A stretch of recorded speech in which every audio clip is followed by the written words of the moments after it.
Hey, everybody, welcome to Impossible Coin, which, as far as I know, is apparently my fucking podcast. Yes, also, the people do want to see you in full goth regalia. That's fine. They can have it. Nobody cares about me. What? We care very much about you. That's why you won the poll, Brian. It's true. Because people care about you. I dispute that finding. Okay. What is your counter-argument? I was like, please no, which somehow served as some kind of, like, accelerant to people voting yes. Well, it also helped that I did tweet about it whenever you did do that, and I was like, hey, actually, guys, this is a really good photo. I would like for you to see it. Rocky? Yes. I don't say this lightly. Mm-hmm. You monster. You know what? It's fine. I know this about myself. I will actually include a different embarrassing photo. I do have... No.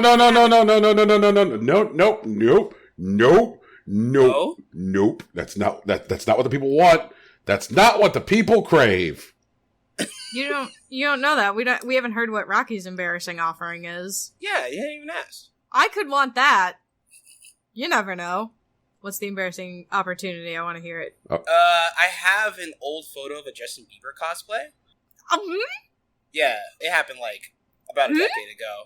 You know, when everyone was, quote, fucking with the Bieber fever. This is one of those things. And, I'm sorry. Justin Bieber cosplay. Yeah, I had, like, a wig and, like, the purple hoodie from, like, Baby and everything. It was a whole thing. It was mostly a joke, but someone took pictures, and now those are just real. They exist in the world. Ryan, you want to deny this? You want to deny us of this? Are you sure? Well, it feels like it's not what the people want. I feel like... Alright. Rocky, I'm coming for you again. Okay. Yeah. I really don't want... you know what? Fine, it's fair. Do it. What, Brian? Say it with your chest. What the fuck? No, it's just like, I work through things quickly in my head. And you had to mentally parse the information. And I'm like, you know what, fine. And I've arrived at, you know what, fine, fuck it. And, there's no need to give people a guided tour of how I got there. Can I have a guided tour of how you got there? Because I enjoy people's thought processes. Okay, processes. Sure. Rocky's about what, 30? Yeah, I'm about 30. Yeah. Yeah. In fact, you're 30, right? No, I'm actually 29. Okay. So he's about 30. Yeah. Yeah, he's about 30 in the actual sense. Yeah. He's, just too much paperwork for a government job. He's 30. It's just paperwork. And he's like, hey guys, to lessen the load, I'll offer up this picture of this dumb shit from about 10 years ago. And I was like, man, do I really want this photo of me in my youth equated to some dumb shit from 10 years ago? And I'm like, wait a minute, no, because that picture of me is about 20 years old. Okay. And I was like, okay, which means that I was about 18, maybe 19 when the picture was taken. Right. And I was like, no. Whether or not the way I was dressed in the picture is stupid, that's for everybody to decide in their own heart. For sure. I know that I was stupid. In fact, and then I was like, let me walk it back further. Uh-huh. I am stupid. Okay. Fine, fuck it. Everybody's picture out there. Everybody's picture. Look into the sun and eat the ostrich meat. Oh my god, okay. Maybe I should go further back. I don't know what I was doing in, like, 2nd or 3rd grade. Wait, I do remember... No, Rocky, you're missing the point. No, I know, I'm messing with you, dude. Like, relax. What I'm saying is that we were both about 20. When that happened, yeah. Right. So, like, we were sharing 20-year-old selves, essentially. Right. Into that time. Exactly. That's where I was like, okay. I was like, Christ, like, I'm hip deep in the goth scene. Rocky's dressing up like Justin fucking Bieber. Like, apparently the only viable lifestyle for a 20-year-old is dumb shit. Yes. I believe that is the nature of being 20. Yep, sure is. I mean, you could also be a tryhard 20-year-old, but, like, those don't make great photos. You know what? You know what's terrible? You know what's terrible? I mean, now that, like, everybody just buys their phone from whoever their cell carrier is, and they just, like, basically replace the phone every few years. Like, the phenomenon of the guy who works at the kiosk in the mall selling shitty Nokia cell phones to, like, all his friends and is a pushy tryhard, that guy cannot exist anymore. I disagree. Well, they don't necessarily sell, like, phones anymore. They're a little different. Like, for example, like, the sneakerhead friendships and, like, the guy that sells, like, the stuff to keep your shoes clean in the mall. Whenever I go to the mall, there's always some dude who's, like, standing there, hey, man, like, where'd you get those shoes? And then it's like, hey, let me just polish off your shoes real quick. And they'll use, like, the product to, like, clean your shoes in about a minute or so, and then they try to talk you into buying, like, the product to, like, keep your shoes clean on your own time. And especially if you're, like, a sneakerhead, that is a worthy investment at first. And there's also a lot of weird, like, pseudo-scientific, like, gadgets that people will sell, like pressure point finders and stuff like that. Like, those, like, mall kiosk people still exist, they just sell different stuff, I think. Now, one guy who works at the mall has not changed. That guy... Is it the makeup dude? The guy who works at the... We're not necessarily talking about, like, people who work in, like, the stores, Tegan. We're talking about people who work at the carts. Yeah, no, I'm well aware you guys don't have makeup dudes. They're guys that sell, like hair care stuff and, like hair straighteners and that sort of thing. Or, like, cheap makeup that's supposed to be, like, fancy. Or, like, cheaper than the fancy alternative, the, like, actual fancy alternatives. You know what I mean? Like, I can picture what you're talking about, but it's not rooted in my experience. That's fair. It sounds like we're designing the world's shittiest Mega Man game. Because you've got Sunglasses Man, Shoe Man. There's also Phone Case Guy. I would say, obviously, MLM snacks, like, you know, the Trail Mix / Beef Jerky Man. But the guy who sells the little customized keychains / tiny license plates, man. Whew. There were 6 months of my life where I was that guy, Rocky.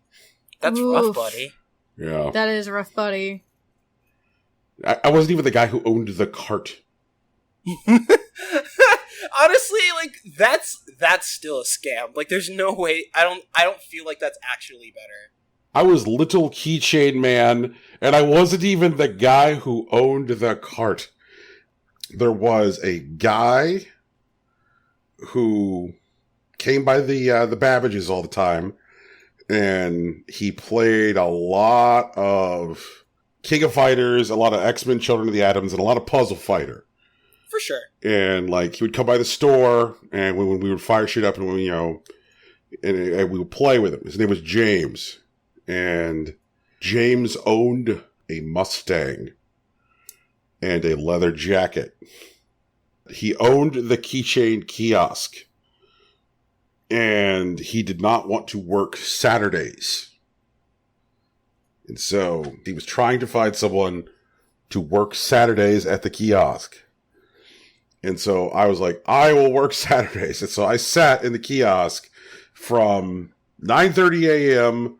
to 9:30 p.m. Saturdays. And gosh, I learned how to do all kinds of things on the little, like, Dremel for this thing to make custom text.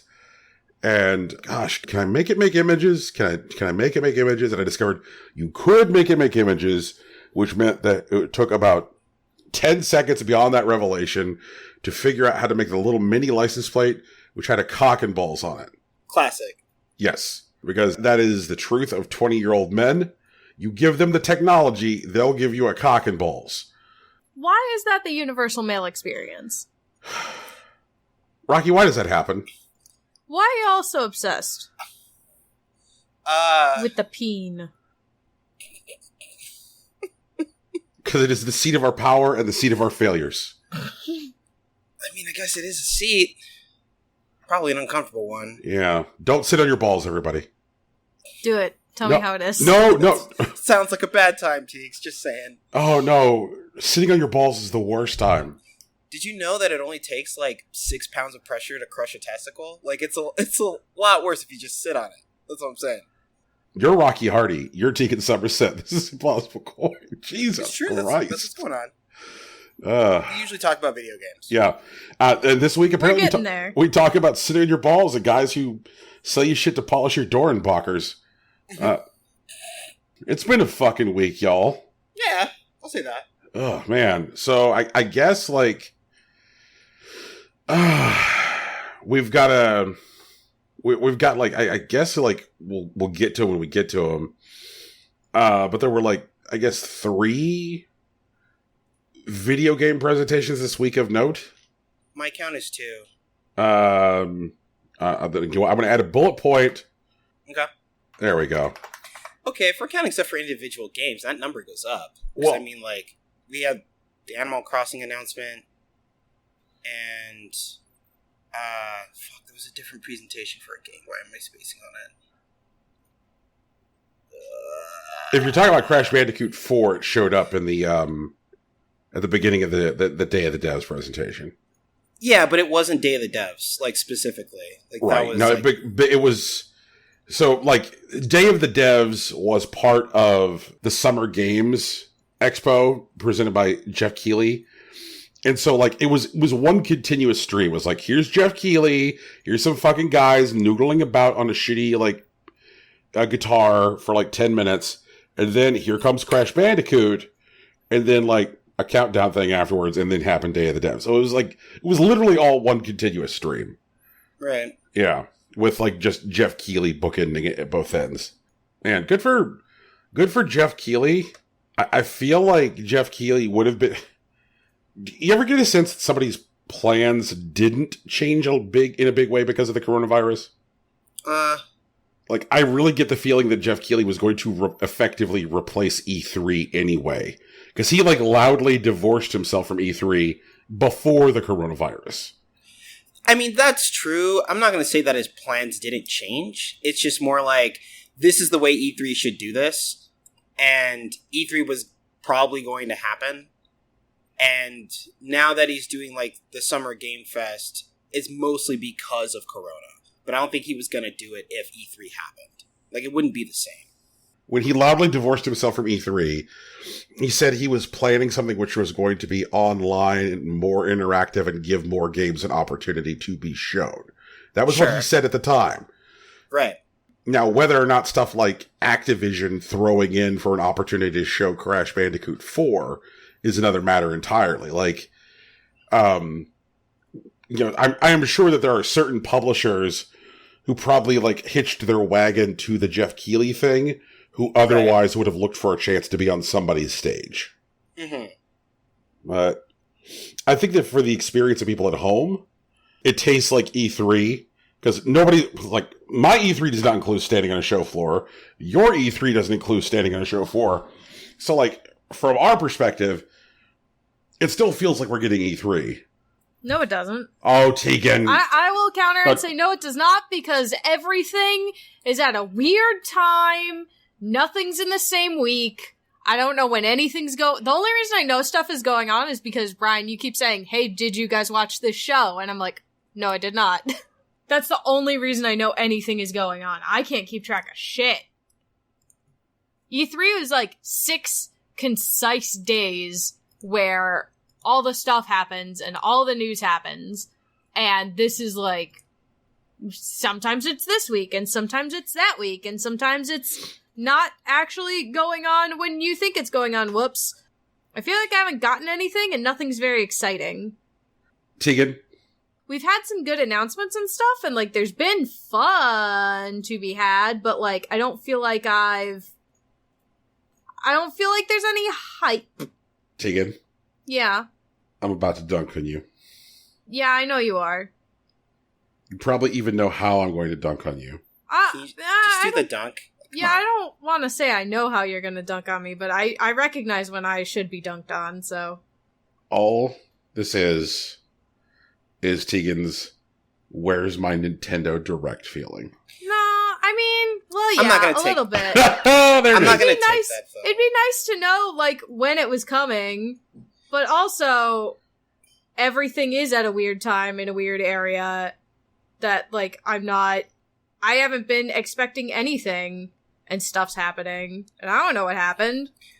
Like, video game Christmas isn't, like, canceled, but I think we are, like, currently experiencing something like video game Hanukkah or Kwanzaa, where, like, you know, everything is spaced out and, like, it's different. Mm-hmm. I think, like, a prime example of the difference is, like, the way that Microsoft has been handling its game announcements. Like, instead of, like, hey, we're gonna do, like, a day of Microsoft or whatever, we got, like, one indie presentation, like, 3 weeks ago that had nothing that was, like, huge or, like, special to, like, Series X. And then we got a different presentation showing some of the things that they're interested in, but, like, there's also, quote, another Microsoft presentation down the road. And it's just, like, it doesn't feel, like, unified or concise or, like, direct at all. It feels like they're just showing, like, bits and pieces and, like, kind of gathering data for, like, their big moment. And I'd rather just kind of have the big moment. I think that what you're looking for, Rocky, which is kind of like that revelatory aha moment from them, it should exist within their next presentation, because what they've done so far was they did the indie presentation, which primarily just, like, said, like, these are things which are going to be available on Xbox platforms. And then they had, like, a third-party presentation where they showed stuff from, like, larger devs and, like, major publishers. They're all third-party. And then they said, our next major presentation is going to be stuff from Xbox Game Studios. Like, their various studios that they own. And, like, that is the thing that people have been waiting on forever from Microsoft. You know, because now that they own, like, 11 studios, wanting to know what's going on with those 11 studios is, like, a very real thing. Like, people have been wanting to, like, keep track of that for some time. And there are studios where people have been like, I want to see what happens when such and such studio has access to, like, a large budget. Like, the prospect of, like, Hellblade 2 having a lot more money, considering how gorgeous Hellblade was, is a big deal. Like, knowing what Double Fine looks like when Double Fine doesn't have to worry about keeping the lights on is a big deal. Knowing what Halo Infinite really looks like practically is a big deal. So I think that the thing that everybody's actually wanted from Microsoft is that Microsoft has refocused as a first-party publisher and has definitely been spending time, like, figuring out, what does it look like? What does a Microsoft IP look like? Which has been one of the things that has been the biggest struggle for Phil Spencer under his tenure, is, like, refocusing their first-party developing. And a lot of that involved buying a shit ton of developers. But, like, we've been looking for that moment where, like, Microsoft essentially, like, re-unveils themselves as a first-party publisher. So, like, I think that that is the moment. And I think that if that presentation falls short, it'll be a big deal. Well, like, I don't doubt that they have these, like, revelations waiting. My beef is that we're going through 2 or 3 different presentations to get there. If Microsoft knows that, like, their presentation isn't going to be ready until July, August, why let these other 2 presentations happen ahead of them? Why not just make them wait? So I guess part of that has to be, like let's say you're, you know, Yves Guillemot over at Ubisoft, and you're like, bonjour, Phil Spencer. We want to show Assassin's Creed The Viking Time right now. And Phil Spencer's like, well, we're going to be doing our thing in late July. Well, like, mon ami, we must begin the marketing cycle for Assassin's Creed. And if you don't give us a place to show it off, then I'm sure my friends at Sony will. I think it's one of those things where you either miss the opportunity altogether, or you have to build a second presentation, because those third-party companies have marketing schedules, have marketing budgets, and have benchmarks that they say, like, okay, we need to start talking about this game by date X, or we're not going to hit our sales targets. I would not be surprised at all if the third-party presentation was about keeping third-party publishers happy. I mean, I guess.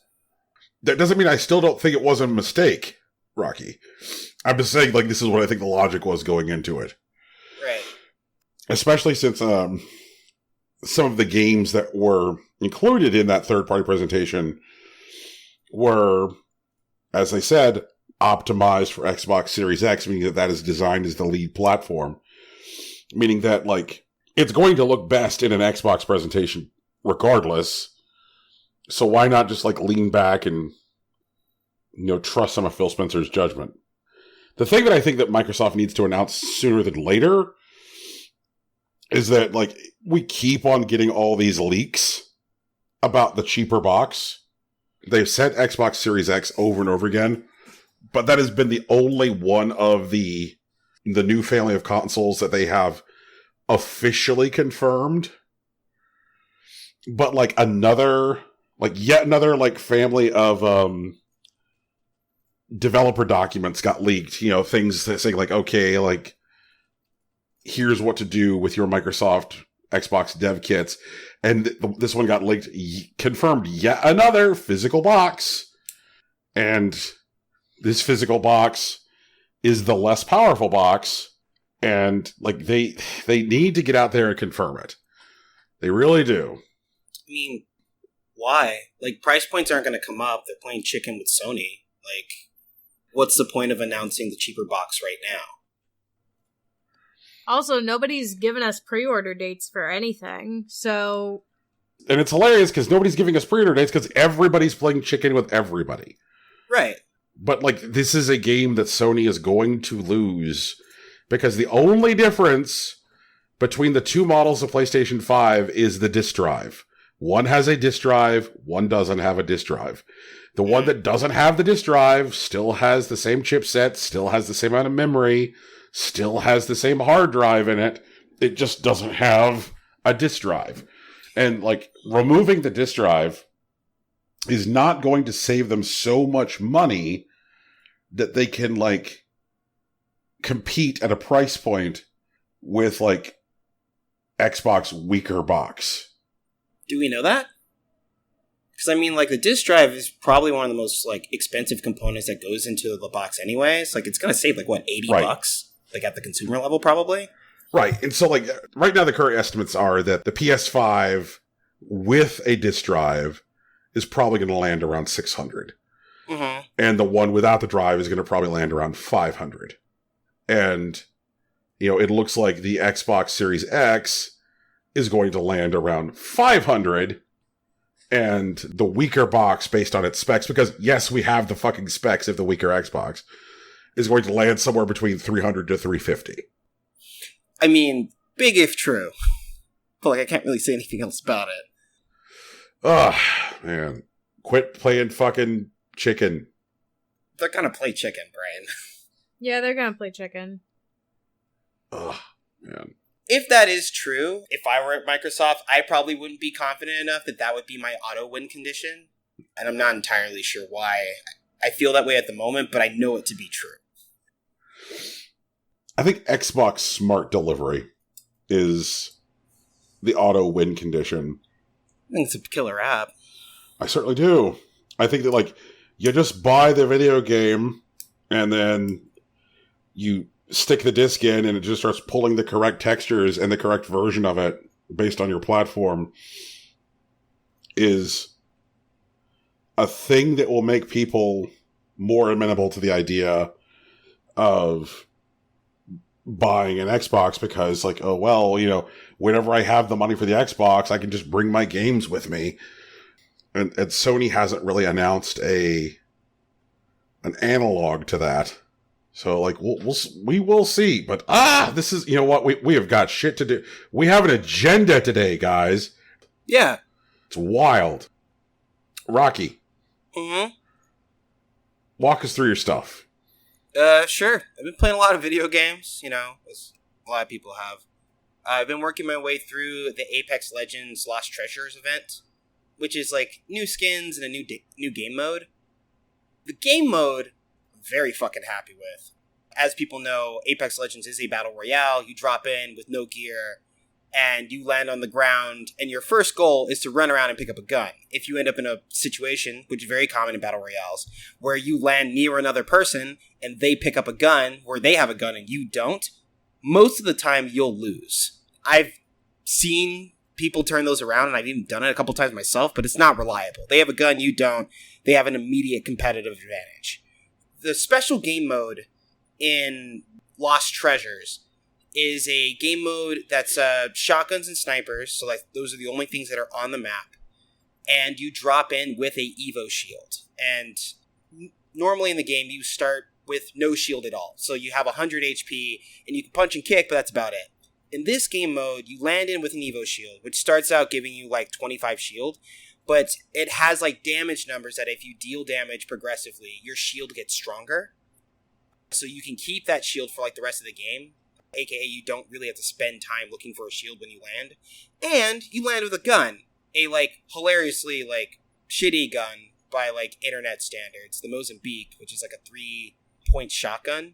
But they've tuned its reticle so that you can kind of shoot directly at a target, and it hits pretty reliably. So now you land with a semi-reliable gun and a shield, and it pulls a lot of the stress out of like the initial landing out of the game. Like you just get to land, you can run around and shoot stuff. There's a better gun, cool, pick it up. But if they spend time picking up the better gun, you could just shoot them for it, and that's totally fine, which is a very welcome shift in the gameplay. I've been having a lot of fun with it. Been playing it like pretty much every day this week, about 2 hours at a time. The like event, which has like special like mini quests that you like fill in exchange for like cosmetics and like gear and whatnot, like, right, is also pretty rewarding because it looks like high quality shit. My only like negative against like the event currently is that for the legendary skins for most of the cast, which are very good, you have to buy packs for. Like there isn't a way, like if you decided I'm taking 2 weeks off and I'm just going to grind and get all the shit, like you don't have that option. It doesn't exist. So that sucks. But outside of that, Apex is really good right now. I'm having a great time. I'm also playing Bug Fables, and I am in the 6th of 7 chapters. The story's good. Character interactions are good. I'm currently in a, like, Lost Woods analog, where I have to, like, navigate this maze by, like, walking a particular path that isn't immediately apparent.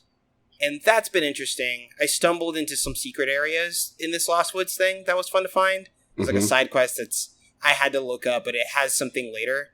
But basically, if you give an item to, like, a, like, creature there, you can trade it in for, like, the game's currency, which is nice. And there's a weird, like, spooky village where no one speaks, like, English.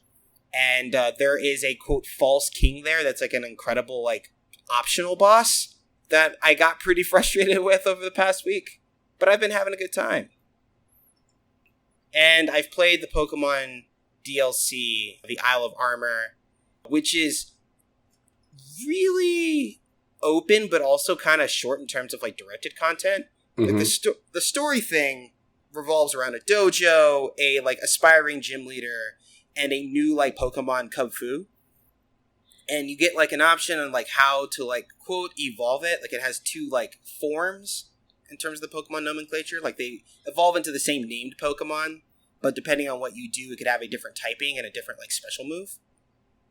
And I went through that. I chose like the water fighting version instead of the dark fighting version, but I think the dark fighting version is more competitively viable. I have to look at it again. But all of that took like 5 hours in terms of like direct story related gameplay. But it opens up this space, the Isle of Armor, which has like a bunch of Pokemon from like previous generations that you can basically go and capture and fight with like ad infinitum. And like, you know, it triples the size of like the Pokedex currently in Sword and Shield, which is going to change a lot of stuff in like competitive play. Also, you have access to a Alolan form Pokemon, like from Sun and Moon, with this like Diglett side quest. And I've been, running around doing that stuff. Like, I only had to do, 5 hours of story content, but I've already done, I don't know, maybe 15, 20 hours of just fucking around in the space, doing raids and stuff. I also fought the new legendary, Zeraora, which is, this weird giant electric cat. And Nintendo, or I don't think Nintendo, I think it was the Pokemon Company, promised if it was defeated, a million times across, the world, they would just put it in everyone's Pokemon Home. So I also downloaded Pokemon Home, because I'm supposed to get that tomorrow. And that's most of what I've been playing. I do want to shout out Slippy, which is the online netcode and matchmaking that has been made live for Melee, so that if you have access to the Melee ISO via Dolphin, you can use this plugin, Slippy, to play Melee online with rollback netcode. There's actually a pretty good video of a top player, Leffen. He's a dickhead, but he's a top player, who demoed the netcode playing with an American player from Sweden with about 100 ping, and it looks like he was playing offline. And it's been a hit. It's been pretty cool. There is talk of it being cease and desisted, but from what I can tell, I'm not sure that'll actually happen, because I don't think Nintendo has standing to sue, which is complicated, but I guess we could talk about it if it becomes relevant. Also, the Pokemon Company announced a MOBA in collaboration with Tencent that doesn't look especially good, and it's definitely not something that people legitimately asked for, but it's going on. I saw a lot of confusion around that. A lot of Pokemon fans seem to react to that with lol what? Yeah. Because honestly, lol what? Most people that are really engaged with the Pokemon mainline series, there are a lot of things that they'll ask for. They want another Coliseum game. They want more remakes and higher fidelity. They want Pokemon Snap. They got Pokemon Snap. And they want improvements to other games, or expansions of other side franchises like Mystery Dungeon or whatever. Mm-hmm.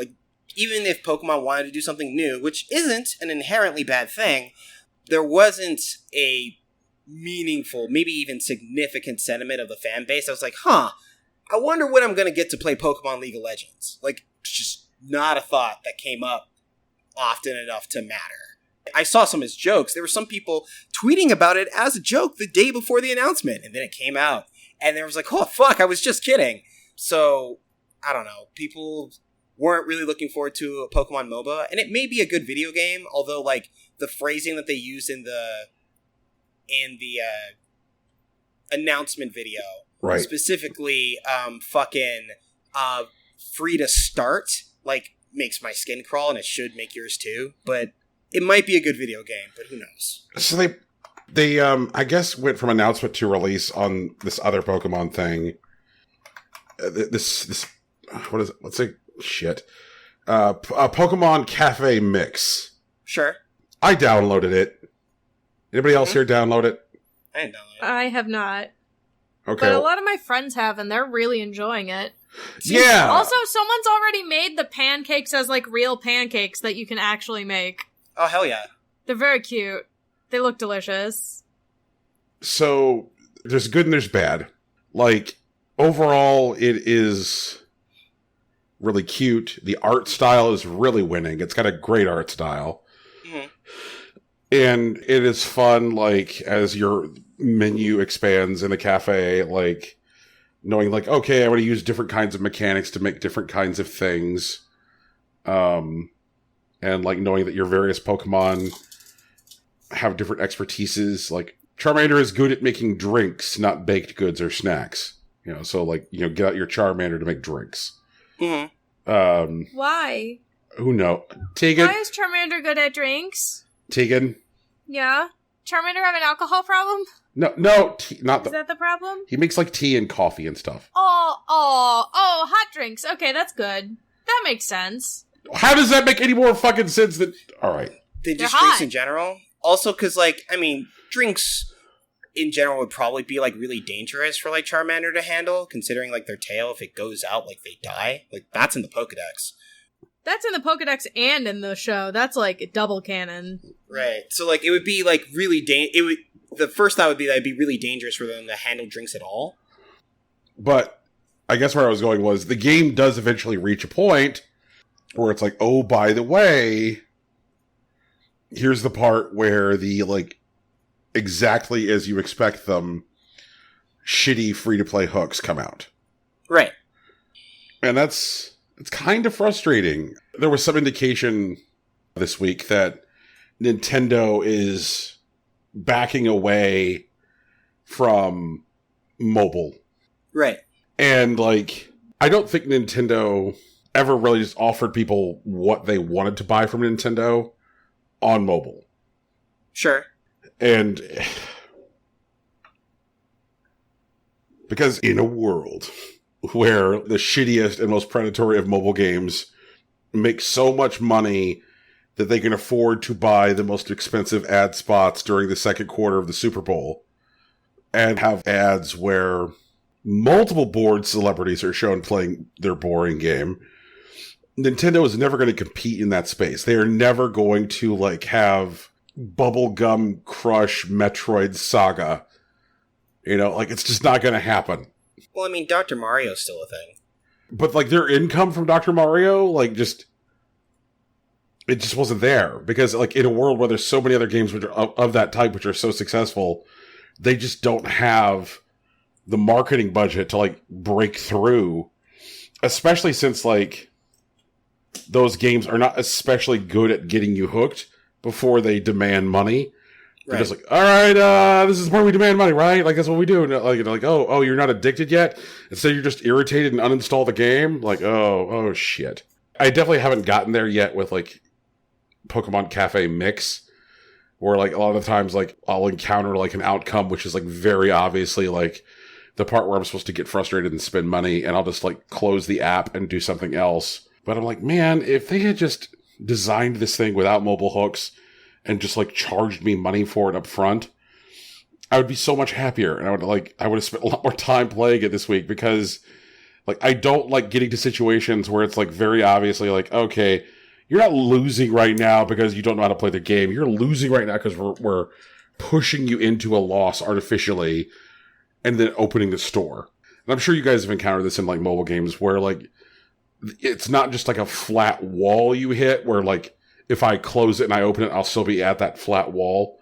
But more like they just artificially create conditions within a level that drive the loss. And if you close and reopen, you won't necessarily experience that same, like, set of artificially created conditions again.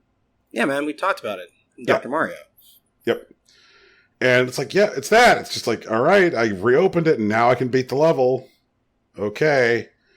Gosh, guys, like, it's a shame. It's a shame. Like, Tegan should be, like, first in line for this shit. But, like... Way to call me out, man. Look, Nintendo, if you can't even get Tegan to download your Pokemon game, you need to get your shit together. Hey, Brian, I have a question. Yeah. Can we talk about anime for a little bit? Hit me. So, apparently we've got a couple announcements this week. The World Ends With You is getting an anime adaptation. It wasn't announced at a video game conference. It was announced at an anime conference. I think Anime Light, if I remember correctly. Yep. Is this also a virtual event this year? Yeah. Okay. I mean, all the events are virtual events this year. I'm just making sure people are being responsible. Even, like, Wonderfest isn't going on. Right. Upset. I think they canceled the Comic-Con, too. Yep. Oh, have they? They can't... Yeah, I'm pretty sure the Otaku Market's been canceled for this year. Because that should be going on in a couple weeks here.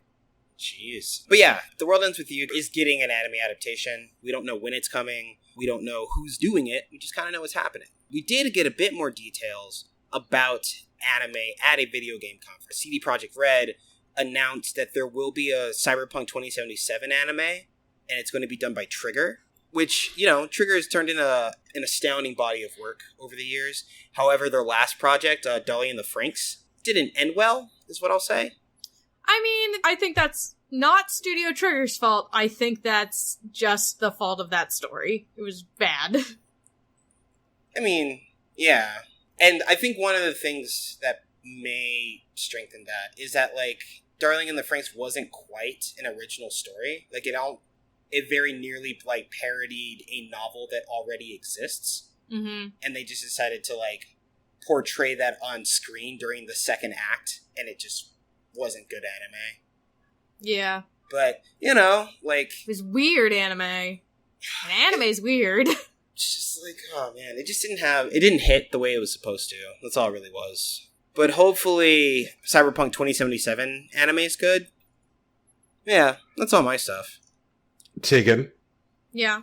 I see that you want to talk about Animal Crossing. My favorite game, Animal Crossing. Yeah. Brian.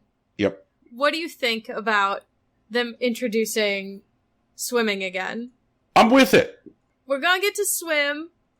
The pirate set's back. The mermaid set's back. I don't think there was any losing to be done by Animal Crossing fans with Nintendo's Summer Announcement Part 1, with Summer Announcement Part 2 to be coming later in the year. So, the only outstanding concern I had was one that I surfaced to you guys earlier this week. The appearance of Pirate Gulliver.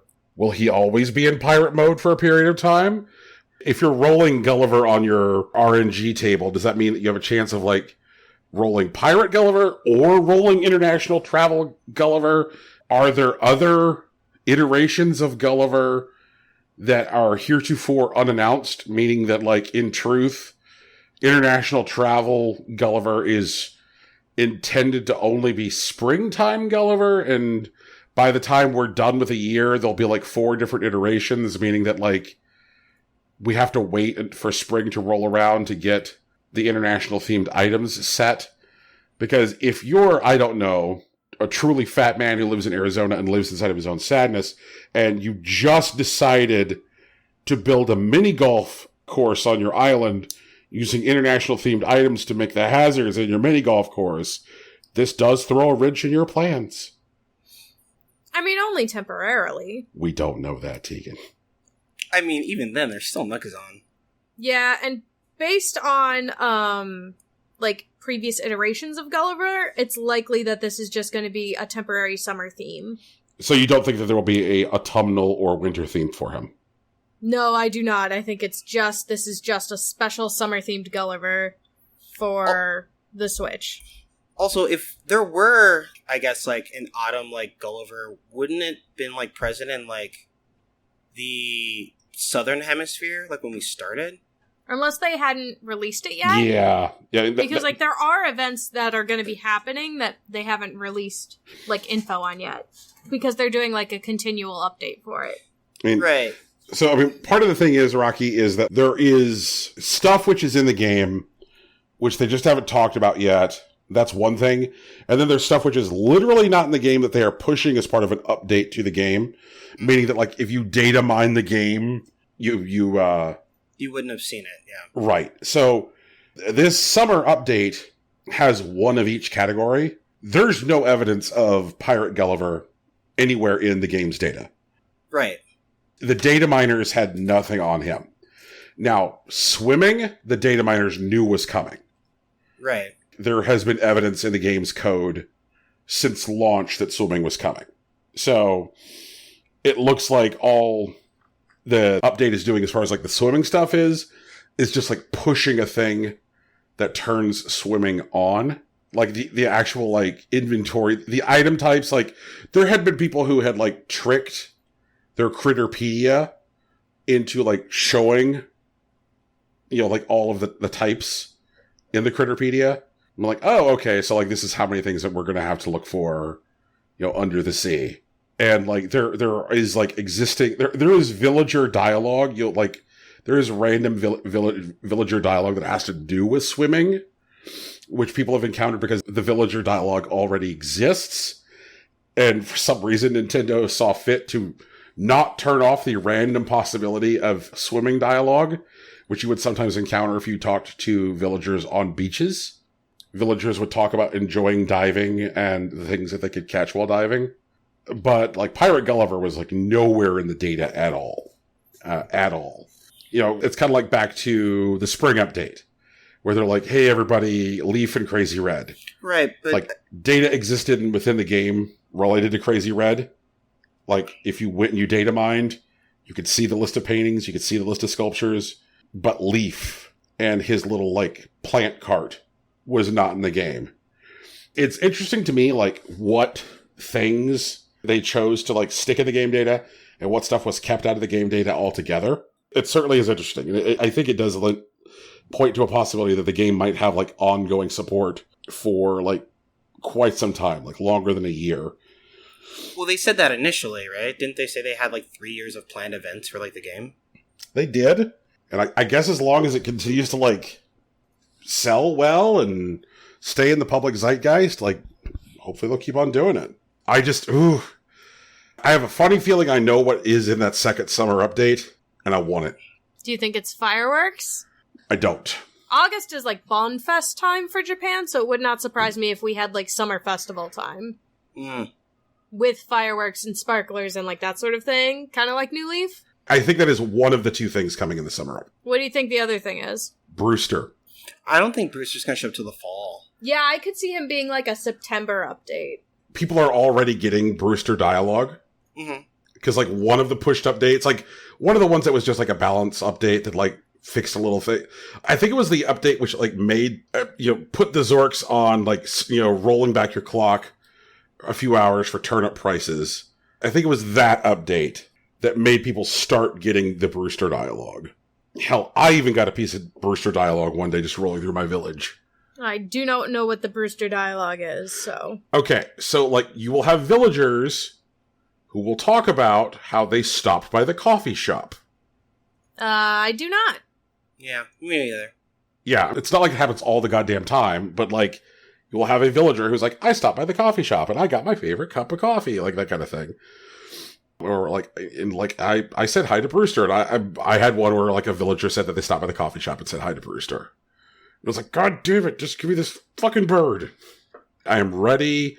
One of my favorite things in New Leaf was the coffee shop. It was a ton of fun. I loved collecting the coffee shop like furniture. It was super great. I am ready for it. I am here. Like, I think that like there's a lot to be said, Tegan, about like, a fall update for Brewster. So I'm hoping I don't have to wait too long. But he's in there. When's he coming? Yeah, I can't wait to collect his furniture and put him out of business. Rude. Can't believe you want to put Brewster out of business, Brian. God.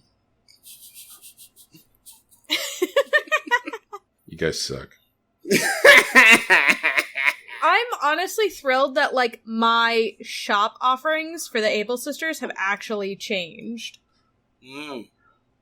I wasn't expecting them to, like, because, we all started playing in spring, so I had a lot of, like, long sleeve shirts, and then, like, as we got closer to summer, I got, like, some stuff that I was like, oh yeah, this is, I guess, more summery, and then it was, like, as soon as it hit, like, proper spring, proper summertime, it was like, oh yeah, here you go, sleeveless dresses and shit, obviously stuff that's, like, summer sundress, and I was like, what the fuck? So I'm excited for that to continue updating. Are you guys still going and doing the fucking anniversary photos every day? No. Nope. I got all the furniture. I got everything. I don't need to do them anymore. Yeah, it's just... It just... They were cute, and there is, like, a lot of fun stuff you can get. I did it yesterday, and I just made sure to order, like, a shit ton of the wedding cakes. Because those will fit onto the stalls. I kind of want to do like a bakery area. And I just feel like the anniversary photos go on too long. It doesn't signal adequately like the unique events. Have you guys gotten the DIY recipe yet out of it? For the wand? Yeah. Yeah. Okay. For the bouquet? I got that on day 7. I'm trying to remember what I got on day 7. I think that might have been it. At this point, I think I've got like a bunch of heart crystals still laying around. Like yesterday, I was just like, "Fuck it!" I had so many heart crystals laying around. I was like, "You know what? Cyrus? Why don't you send me 3 of them fucking organs? Just do it." I got all the wallpapers, all the flooring. I got one set of like the white wedding chapel stuff because I'm pretty sure that Cyrus and Reese are gonna come also in an update. And so I'll be able to dye that stuff later. But I got, like, the different flowers and, like, the whole thing. I set up my basement. My basement is no longer bunny hell. It's now, like, a literal wedding chapel. Jeez. It's better than having fucking bunny day bullshit in my basement. That's true. It scores a little bit better now because I think the Happy Home Academy was like, Easter was a long fucking time ago. What the hell? Because my score was going down even though I didn't change anything. I don't think I'm wild about the Happy Home Academy. When I finally got my house exactly the way I wanted and my score went down because that involved like the major changes to like my central room when you walk into the house. There are now very few pieces of furniture in my central room. You know, there's like an antique stand with a gramophone on it, 2 couches, 2 cute floor lamps, and a statue. That's it. That's all that's in that room. And my score went down significantly. It's like, this is one of those things where, like, because it's a score-based component, the game is, like, actively tempting you to make your house less like what you want. And I really like the look of all of the rooms in my house, and it's like, I now have to decide which is more important. Having my house be set up the way I want, or having my house be set up the way the Happy Home Academy wants. And I guess my house is an 85,000 point house, and I'll just have to deal with it. For sure. See, I have my house set up in a way that I really like, but is also high scoring. Because I'm like in the 200,000, 250,000 point range. Tegan's like big dick swinging right now, like holy shit. Take it. I just know what the Happy Home Academy likes. Yeah. Do you want a wedding basement, Tegan? I mean, I don't mind. I like no, having... No. I don't want to hear, I don't mind. Okay. You're right. Okay. I like having themed sets that are seasonal in one of the rooms of my house. I didn't want that room to be the main room, and I didn't want it to be the upstairs, but I did like that the long basement fit the aisle feeling of the wedding venue best. Jesus Christ, Tegan. Like, you're fucking carrying... Alright. Okay. That's cool. Brian doesn't believe me at all. No, I don't, because you're so completely full of shit, your eyes are brown. Oh my god, Brian. Just like, come on. You don't have, Reese like... is cute, and I like her, and I want her to be happy. What's wrong with that? Tegan? Yeah? If I came to you and said, I'm not going to be happy until your basement is a wedding place.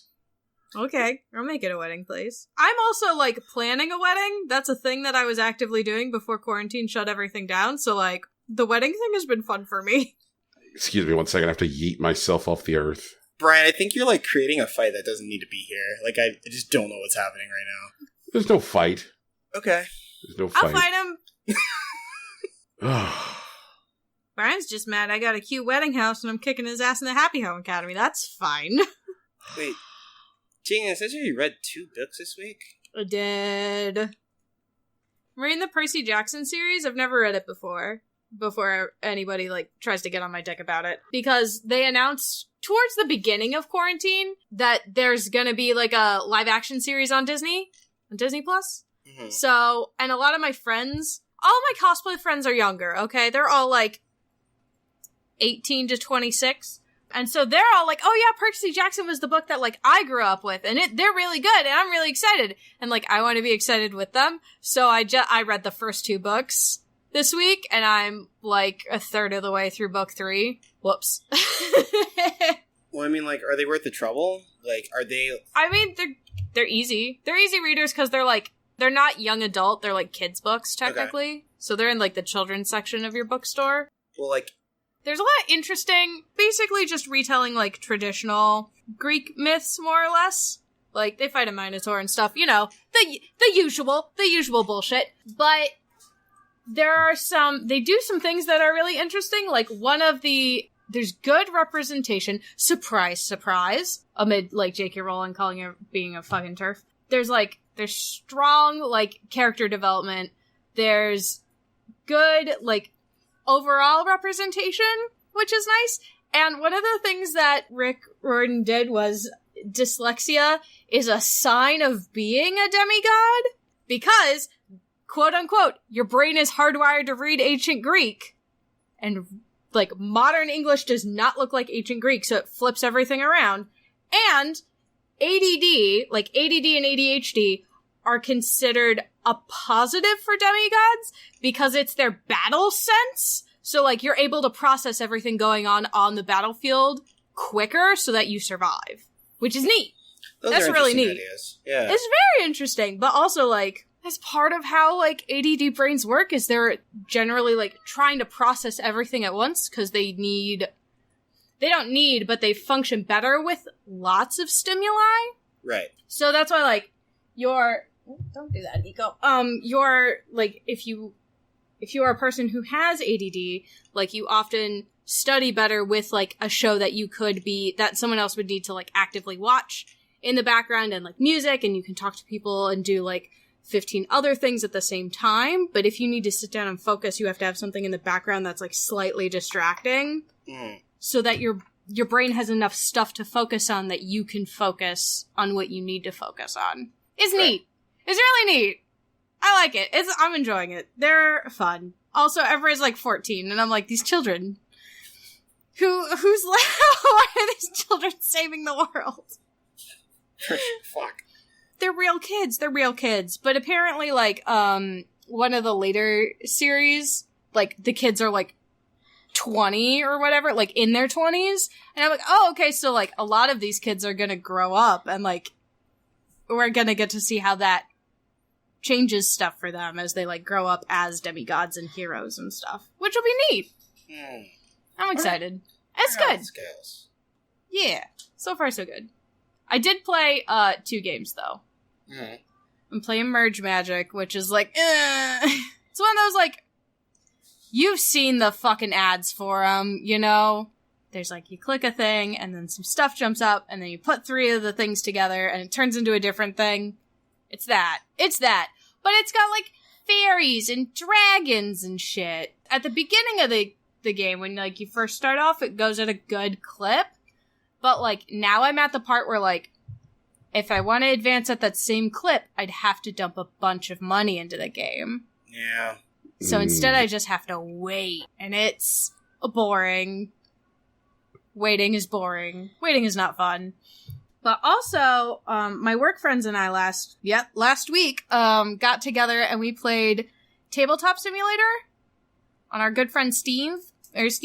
And we played Baldur's Gate, Betrayal at Baldur's Gate, which is it's D&D flavored Betrayal at the House on the Hill. Huh. Which is a game where, like, 6 of you are exploring a haunted house or whatever. In the Baldur's Gate version, you're exploring, like, you start in a tavern and you're exploring, like, a town. And at some point, like, you put down different tiles to start moving to different rooms. There's tiles that have items on them, events, and omens. And if you collect 6 omens, or after each omen you have to roll for the haunt to start, which is like when whatever the event is happens. And when, like, you have to roll at least a 6 in order to get the haunt to start. So, like, typically it's not going to start until you need a minimum of 3 omens before a haunt can start. Because the dice only have 1, 2, or 4, or 1, 2, or blank on their sides. And when the haunt starts, then there's 2 different books you have to look in. One is for the traitor, and one is for everyone else. And so one person in your party becomes the bad guy that you are now running around this maze that you've created to try and beat. You don't look at the traitor book, and the traitor doesn't get to look at your book, and you have to, like, devise a strategy. Yeah.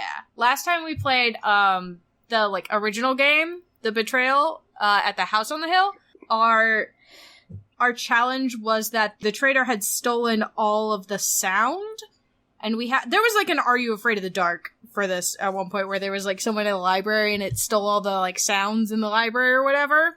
And, like, the traitor stole all the sound. And so we could not speak to negotiate what we were going to do and figure out how to beat it. We had to do the entire thing without talking. It was weird. In this one, because it's D&D themed, an old god was awakened, and they opened a portal to the plane of water, and we had to close the plane before however many rooms we'd put down were completely flooded, or we'd all die. And everybody but one of us died anyway, so it was a good time. I think we're gonna play again this week. For sure. There's 30 different trader scenarios, and some of it depends on what room you were in when the haunt was activated, or does anyone have this particular item in their inventory from the different rooms that you've pulled up, because that'll trigger a different haunt, stuff like that. It was very fun. Highly recommend. It's minimum 3 players, maximum 6. Do you need multiple licenses? No, you only need 1 license. Tabletop Simulator runs with 1 license, and then the person who has the license invites everyone to the game. For sure. Everyone needs Tabletop Simulator, which is $20 and comes with a handful of games already, but they're also working to upload common board games. So we could play House on the Hill, we could play they have regular card games in there, you can play euchre and stuff, but if you want specific games, you have to, one person has to have the license for it, but the licenses for the games are $2.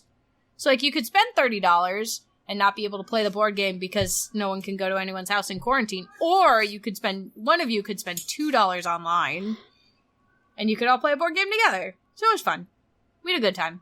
Would recommend. For sure. Good solution for quarantine board gaming, considering everything else. Also, we all got to bitch about the new Harvest Moon game. Well, that's a lie. 2 of us bitched about the new Harvest Moon game. The other person, we had to explain that the Harvest Moon title isn't where the Harvest Moon games are anymore, because the Friends of Mineral Town port is coming, right? The Switch reboot for it, and where you can be you can be gay in it. Be gay, do crimes, run a farm. Also, it's Story of Seasons Friends of Mineral Town now. Mm-hmm. Because Harvest Moon isn't Harvest Moon anymore. And the new Harvest Moon game looks like ass! So, good. Walk animations look really bad. I don't like them. They look really weird! What the fuck? Seriously. Tegan, did Summer in Mara hit your radar at all? Summer in Mara?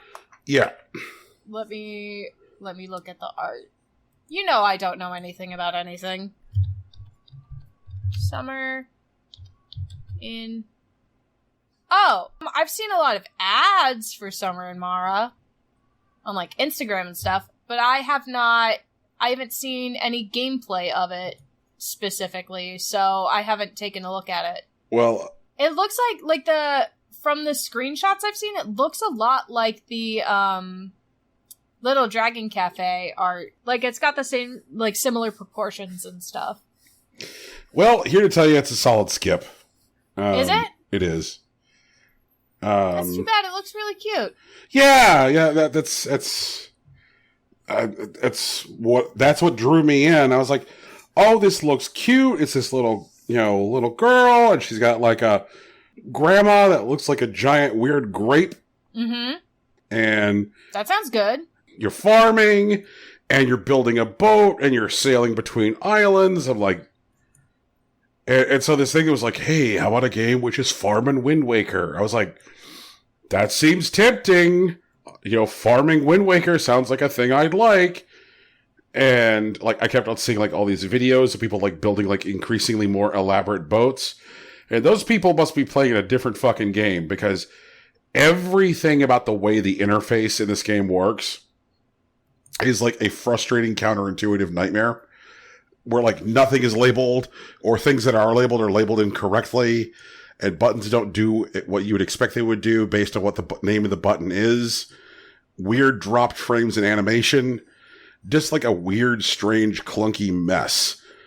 In fact, there was a moment that was so weirdly counterintuitive during the first training sequence in the game, that once I was done with training, I was like, I'm now hell-bent on going and watching a bunch of Let's Plays of this to see if Let's Players were oh, this is obvious. The next thing I do is this. And the answer is no. Every Let's Player I watched who played the intro sequence If they didn't include it in their video, it would say like, okay guys, and here's the part that took me a really long time. Let me tell you what I actually had to do. Like, oh no. Yeah. And it was as simple as picking up a farm implement to plant carrots. That was the part that people were getting stuck on. Like, because the game does not actually explain how to pick up a hoe for gardening. Like, it doesn't. Oh no. Yeah, yeah. That's really not good. Mm-hmm. Strange things like cooldown meters on, like, axes. So you're, like, sitting there, like, trying to cut down a tree, like, waiting for the cooldown meter on your axe. Oh, real bad. This is bad. And, like, as I was sitting there hating this game, I thought of you. Because I was like... No, what I'm saying is that I was like, Tegan would hate this as well. I know what you're saying. It's just a funny combination of words. Yeah. Like, I'm just saying As that, like... I was sitting here hating myself, I thought of you. Well, no, I wasn't hating myself, I was hating the game. And I was just like, Tegan would fucking hate this. And, like, I'm really glad I jumped on this grenade so that way I could, like, deliver the field report that says, Summer in Mara is a bad video game. And steer away, even though it's a genre that, like, normally is your bread and butter. Well, thank you. I appreciate the warning. Oh, boy. I just am picturing you, like, launching yourself out of a computer desk and, like, landing on a Switch console and then just this little boom. Yeah, it just... real bad. Man. Who wants to talk about the bug off? I want to talk about the bug off. I got some spider webs that are going to look very good in my house around Halloween. Did any of you guys crack 300 points? No. I had to work, so I only got to play for like an hour. Okay. But I did get some cool spiderweb stuff that is going to look very nice in my house on Halloween. Yep. One of my friends got a butterfly backpack, and that sounded like it was cute. My friend Oscar got one. It looks pretty good. Man, I want a butterfly backpack. I got every one of the insect set items. I got all of them. And I did play long enough to get duplicates of some of the insect set items. Oh, cool. So I can check to see what I have dupes of. And if either of you guys are interested and didn't get an item, like, I can give you my dupes. I'm interested. Me. Apparently, so I think next time the bug off happens, we should team up. Because apparently, if you're on someone else's island, all the points they earn count toward your goal, so it's easier to hit 300 points. Okay, cool. Because, like, I played for, like, quite some time, and, like, I only got to, like, 170 or 180 or so points.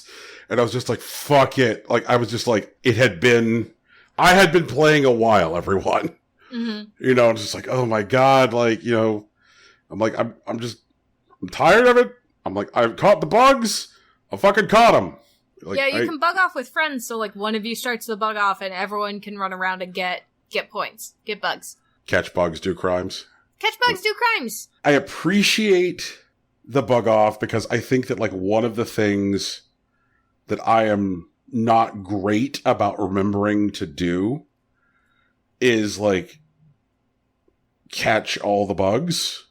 And I think that part of... Really? I do it, Tegan. Like, I want to make sure that I don't make this sound like I just fucking fuck off and don't catch bugs. I do not fuck off and not catch bugs. You fuck off and not catch fish, too? I bet you fuck off and don't catch fish, too. No, see, the problem is, Tegan, is that, like, my focus has been, like, fishing and fossiling. And, in fact, I am down to, I need 2 fucking fossils for my museum. 2. Which ones? Oh, there's, like, one little thing. There's, like, if you walk into, like, the first room where, like, there's all the big fossils. Like, after you get out of the little shit room. Right. There's a table which has, like, 2 little things on it in that big room. Mm-hmm. And I have one of the 2 little things that go on the little thing table. And then there's, like, one thing which I'm missing, like, a pelvis on. And that's it. That's it.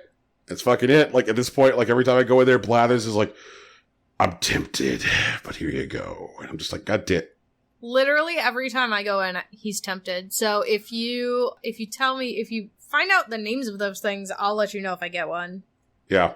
A lot of times with bugs, either I'm not playing generally when like certain bugs are out and so I miss them, or maybe a bug doesn't register to me as something that I haven't necessarily caught before and so I don't pursue it. Meaning that like I just see it and I'm like, oh, look at that fucking butterfly. And I'm like, I've caught that butterfly, so I don't like run after it. I gotcha. A good example of that was like during the bug off, I caught an agrias butterfly.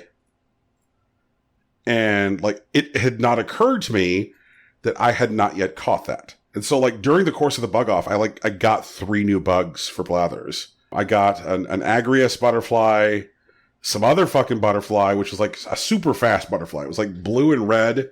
And just like it hauled ass like compared to all other butterflies. Oh, yeah? Yeah. I know the butterfly you're talking about. What's that? I'm just like, I know the exact butterfly you're talking about, and I'm just like, you hadn't caught that yet? Yeah, like, so you know the one I'm talking about where it's like, yeah. Normally you can just like fucking fart around after a butterfly to catch it.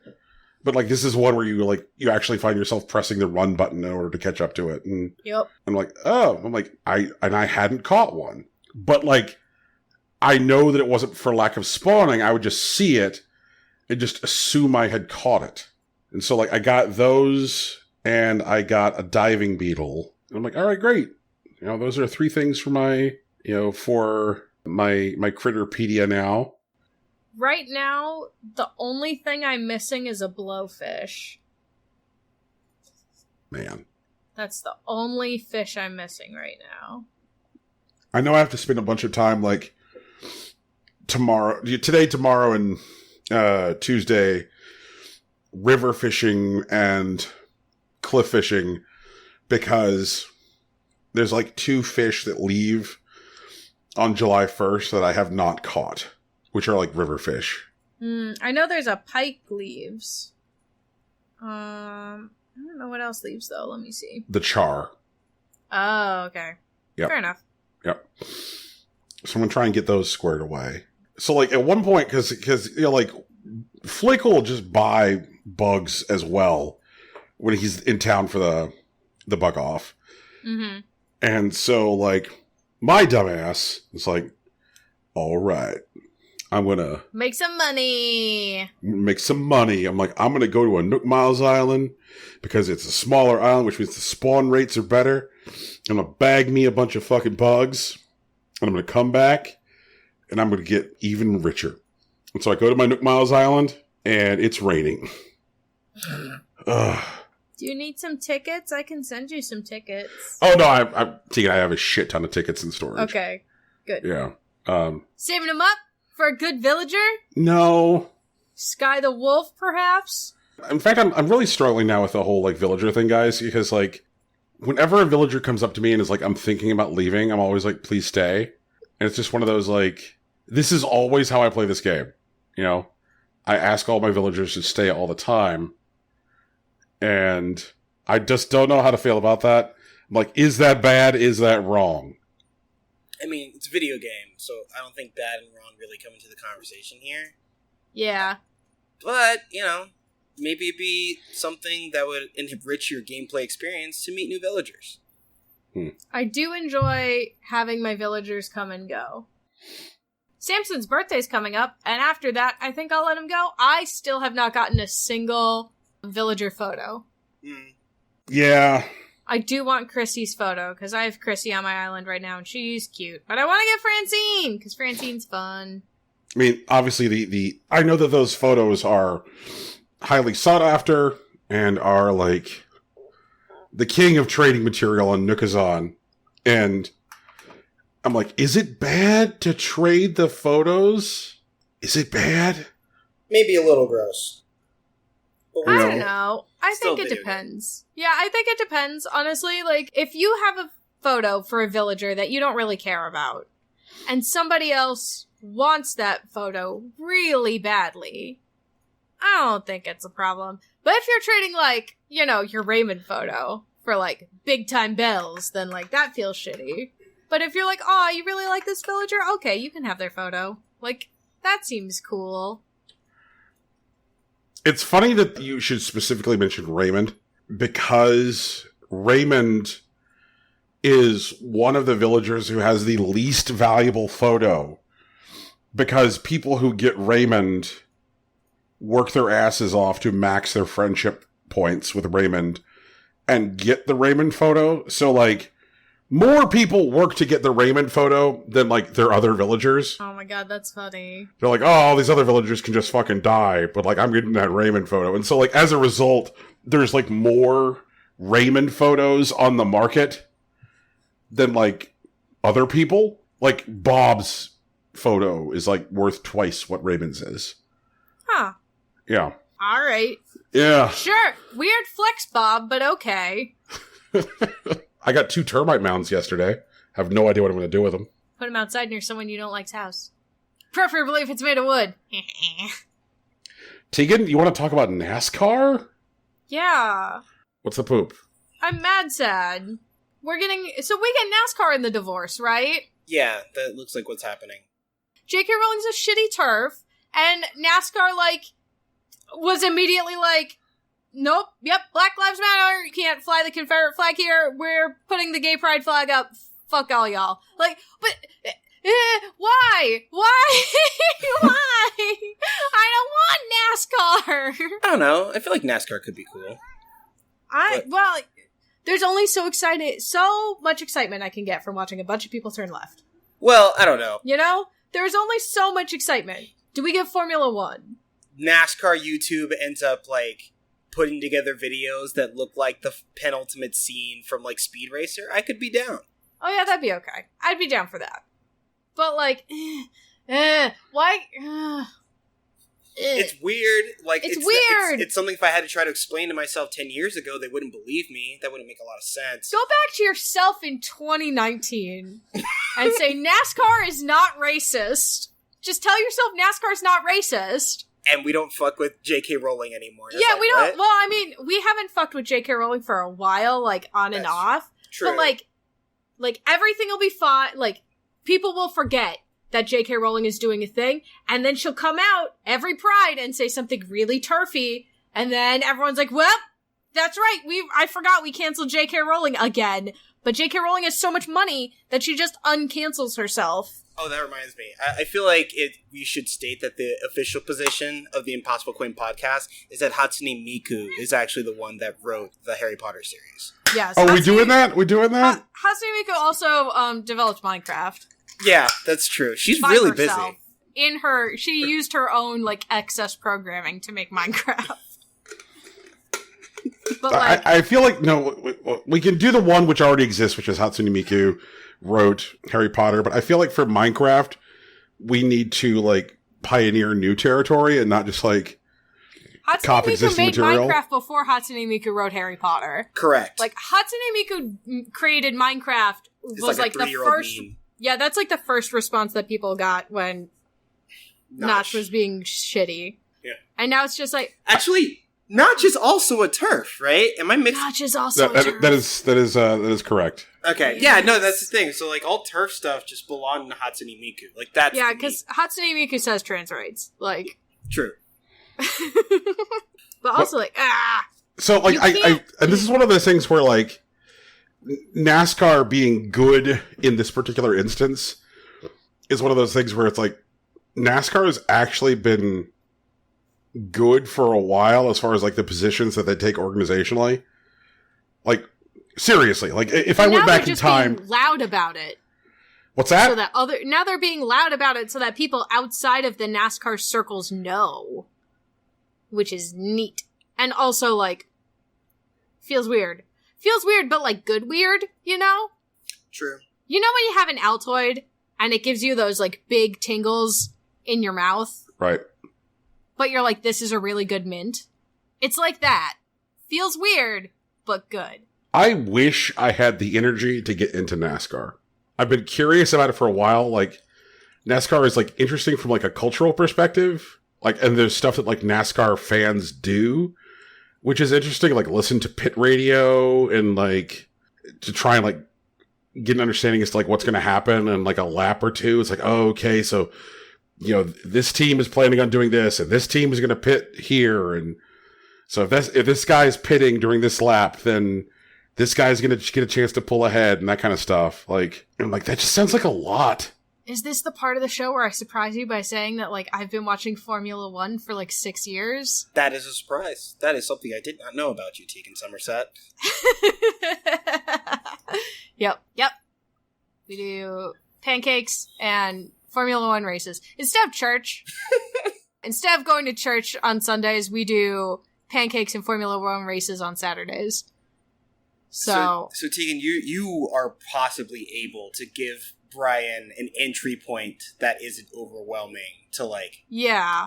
A lot of it depends, for, like, ease of entry, depends on who your commentators are.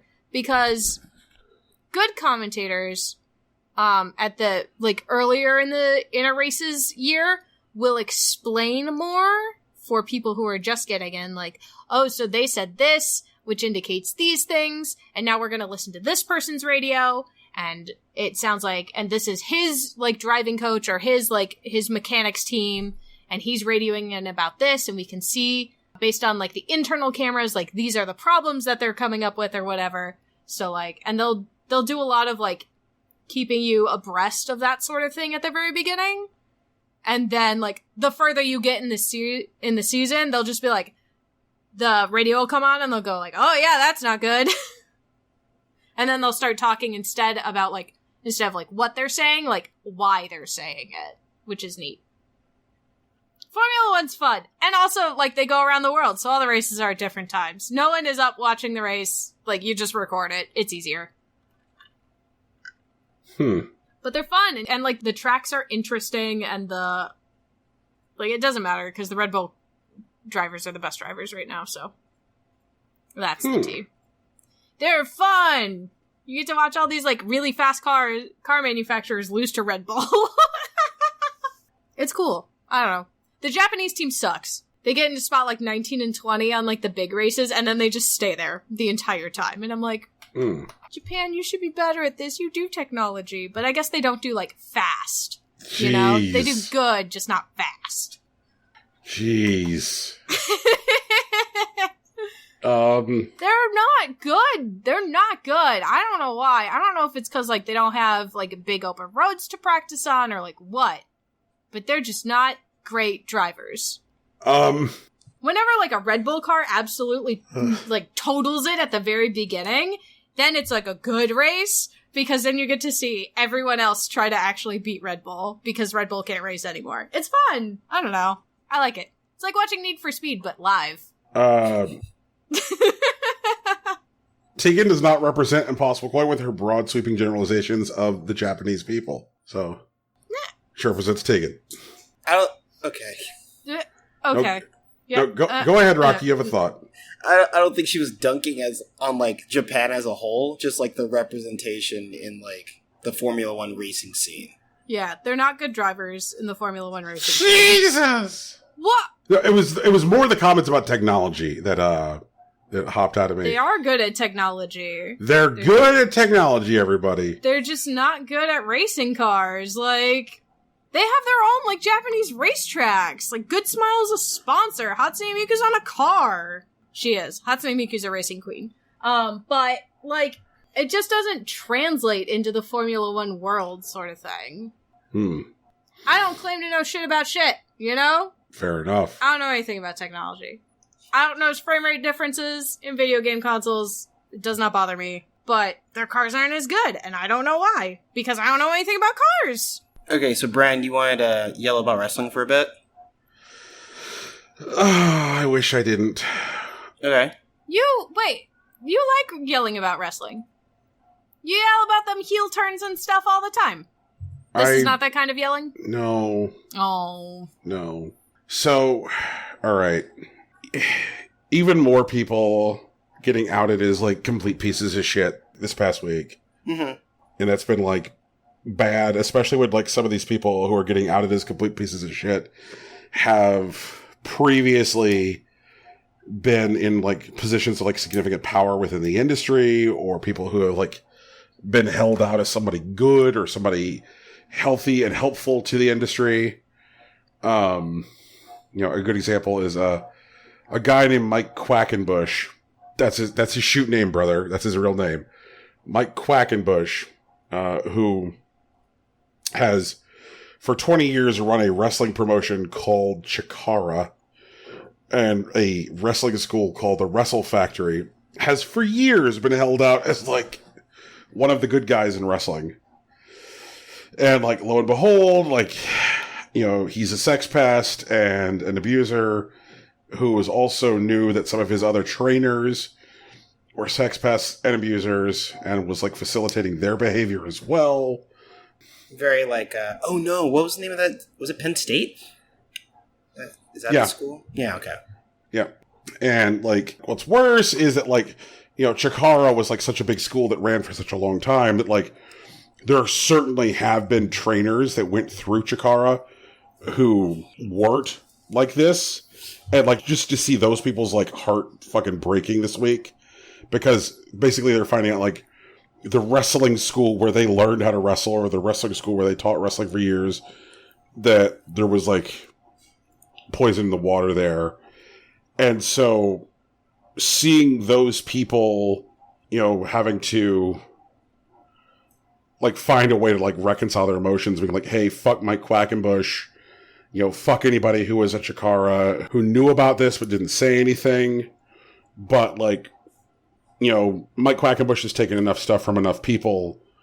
Don't let him take the good memories we have of Chikara, if they exist. Like, if a good thing happened to you at Chikara, it still happened.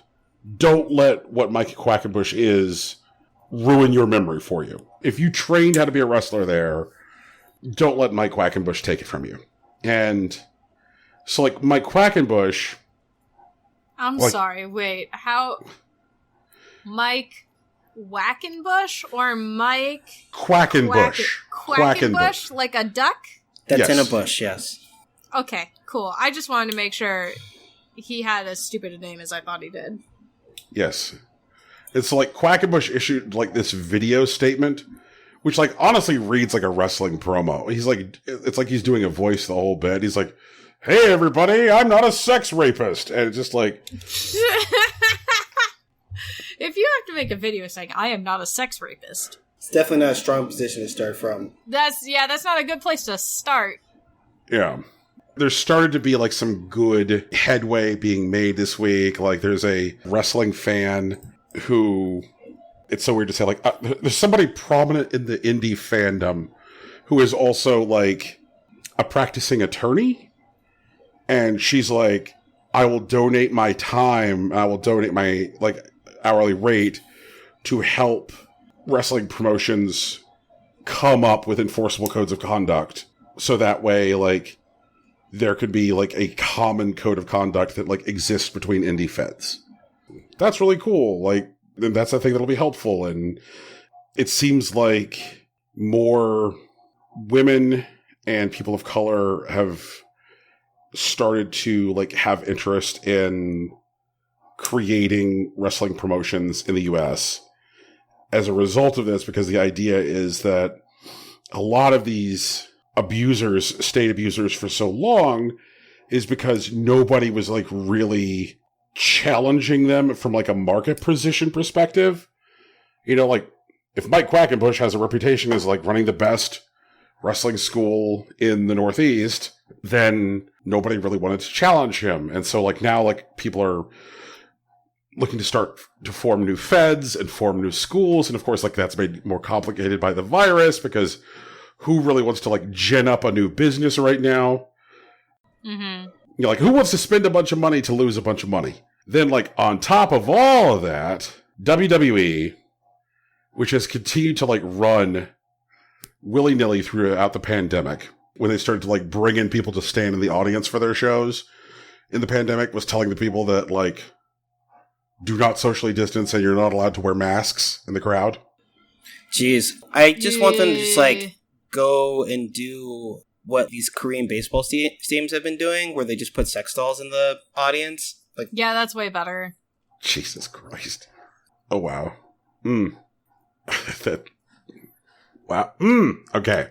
That I have so many thoughts and feelings. Go ahead. That's what the podcast is for, Brian. Yep.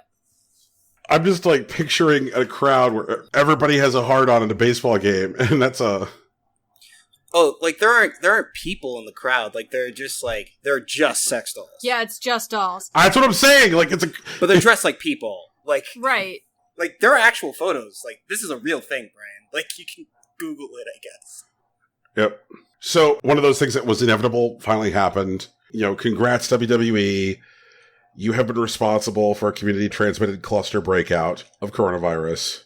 Great work. 30 plus people got COVID-19 as a result of WWE taping. Like, that makes them liable, right? Like, they're definitely getting sued. I mean, so I suppose this should come as a surprise to no one because we live in a world which is terrible. But, like, WWE has most of the judges in the state of Connecticut in their pocket. That is true. Yeah. It's because they are incorporated in Connecticut. The state of Connecticut is very friendly with WWE because the amount of, like, money that they bring into the state. And, like, it is a well-known thing that whenever anybody has historically sued WWE, WWE does everything that they can to get the case transferred to Connecticut. And they just know that, like, a judge will be like, oh, despite the fact that there is, like, ample evidence that this is a real legitimate complaint, fuck it, whatever, go, bang, bang. And then they just walk. I mean, like, the only time I can think of where somebody sued WWE and there was just no possible way that, like, a judge was going to be able to throw it out without doing more damage to WWE by throwing it out was when Owen Hart died as a result of, like, he was supposed to be on, like, a zip line descending toward the ring, and the zip line snapped, and he dropped, like, 100 plus feet from the air, landed on the ring, and died. And, like, they knew that, like, if they had a judge throw that case out, it would actually do more damage to them PR-wise. And so instead, you know, what they ended up doing was, like, settling with his widow, just saying that, like, she couldn't discuss the terms of the settlement as part of the settlement. But everybody who got sick has, like, signed these contracts with WWE that says that they can't sue WWE and that, like, they hold... What's that? When did they sign these contracts? Like, at the door? When you go to work for WWE now, okay. You sign a contract which holds them harmless for anything that will happen to you. Yeah, sorry. I missed that detail. My bad. I thought they were, like, you know, people who went to an event as opposed to, like, performing. No, some of them were that too, Rocky.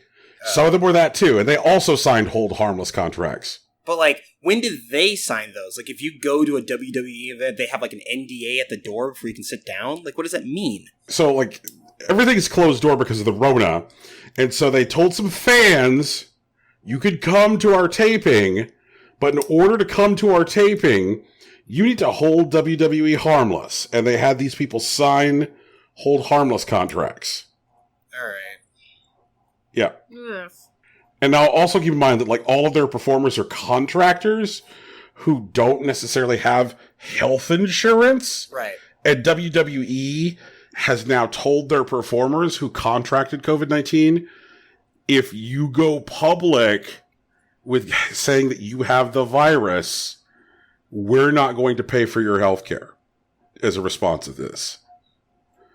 People who are currently having their health care paid for by WWE as a result of, like, the coronavirus, being told, if you individually go public with the fact that you got it and you caught it here, we'll stop paying for your health care. Right. It's gross. Yep. That's super duper gross. I don't know when is enough for people as far as, like, what their stomach is for, like, evil. But, like, this is a company that, like, you know, put on a show in Saudi Arabia, like, I think, 2 weeks after the murder of Jamal Khashoggi. Yeah, that's right.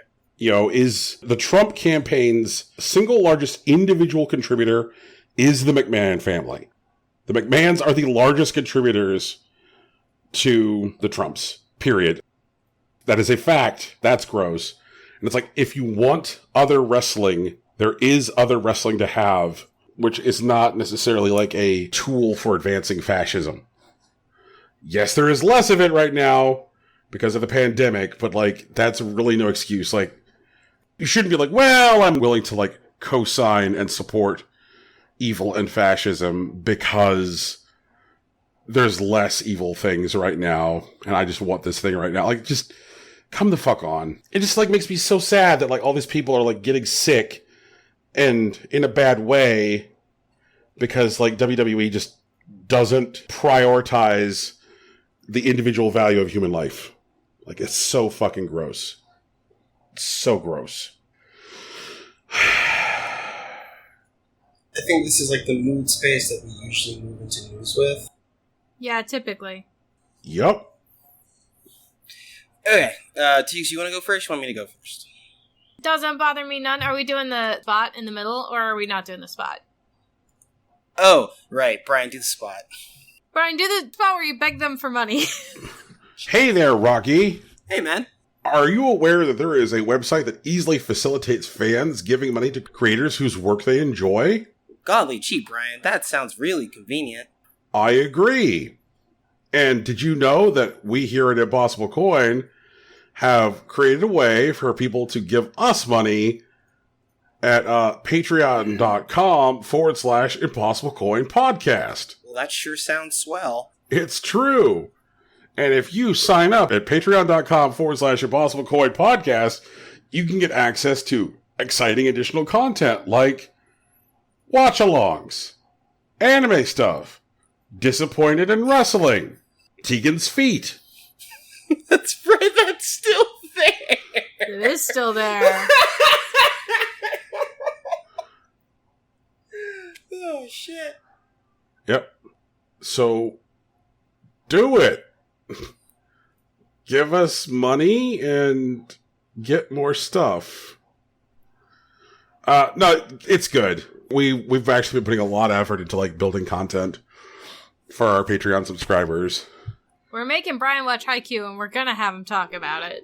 I am so excited to hear Brian's opinion on who the best boy is and why it's Tsukishima.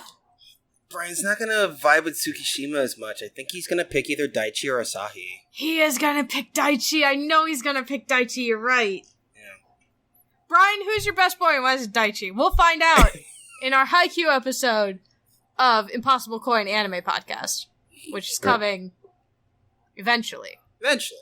That's the next one. I've put it out in the world because Brian and Rocky said for like 3 weeks that my timeline was first, and I was like, okay. And so now I'm putting it out there. The next one we're doing is Brian's response to Haikyuu. Season 1. You only have to watch Season 1. You'll watch all 4, but you only have to watch Season 1, Brian. Okay. Yeah. It'll give you hope in the world again. I doubt that. Don't underestimate those boys. They are very powerful boys, right? They are powerful boys. They're good boys and they're powerful. And anyway. I think the next thing we're talking about is Hitman, but I don't know. That's our next audio essay. I'm talking about our first anime episode. Right. Which is your response to Haikyuu. Hitman will not be a TED Talk. Aw. But, Hitman will be a TED Talk. oh, for fuck's sake, Tegan. It's not going to be Rocky's college-level prep work, and it's not going to be my crazed ranting, but it will be somewhere in the middle, which is a TED Talk. Maybe Brian has an idea on, like, an alternate format. See how that goes. Ooh, tasty. Mm. I like alternate formats. Speaking of alternate formats, that's a great segue, actually. Mixer's shutting down. Yay! I guess Rip Mixer. Rip Mixer, I guess. Xbox announced that everybody who's on Mixer will have the opportunity to transition to Facebook gaming. Starting July 22nd, Mixer apps and websites will redirect to Facebook gaming, where there are, oh god, too many gamers. There are over 700 million people who play a game online on Facebook gaming. Wow. Woof. Microsoft, though, isn't gonna be, like, scrapping all that tech, though, all the stuff that they learned from Mixer. They're gonna be using it to improve their video-first meeting technology in this new age of Zoom meetings. which you know is just going to be a fancy update to the video settings on Microsoft Teams. In other news, Ninja fucking made out, man. He made out with Mixer's close. That means they have to terminate his contract early, and so he gets an additional $3 million. He gets $3 million, $3 million more dollars, and he gets to go back to Twitch if he wants. He can have his Twitch channel back. Apparently it was leaked. If he wants. By, Slasher. He's an esports consultant. That Facebook offered Ninja and Shroud a lot of money to move to Facebook gaming. The quote is almost double. Oh? Yeah, and they both said no. Neither of them want to go to Facebook gaming. They said, no, we can't work for a robot. Well, sorry. Also, and I have a bone to pick with both Mixer and Facebook gaming. Facebook gaming seems like they have internal statistics that have also been leaked where they show that they're growing exponentially year over year.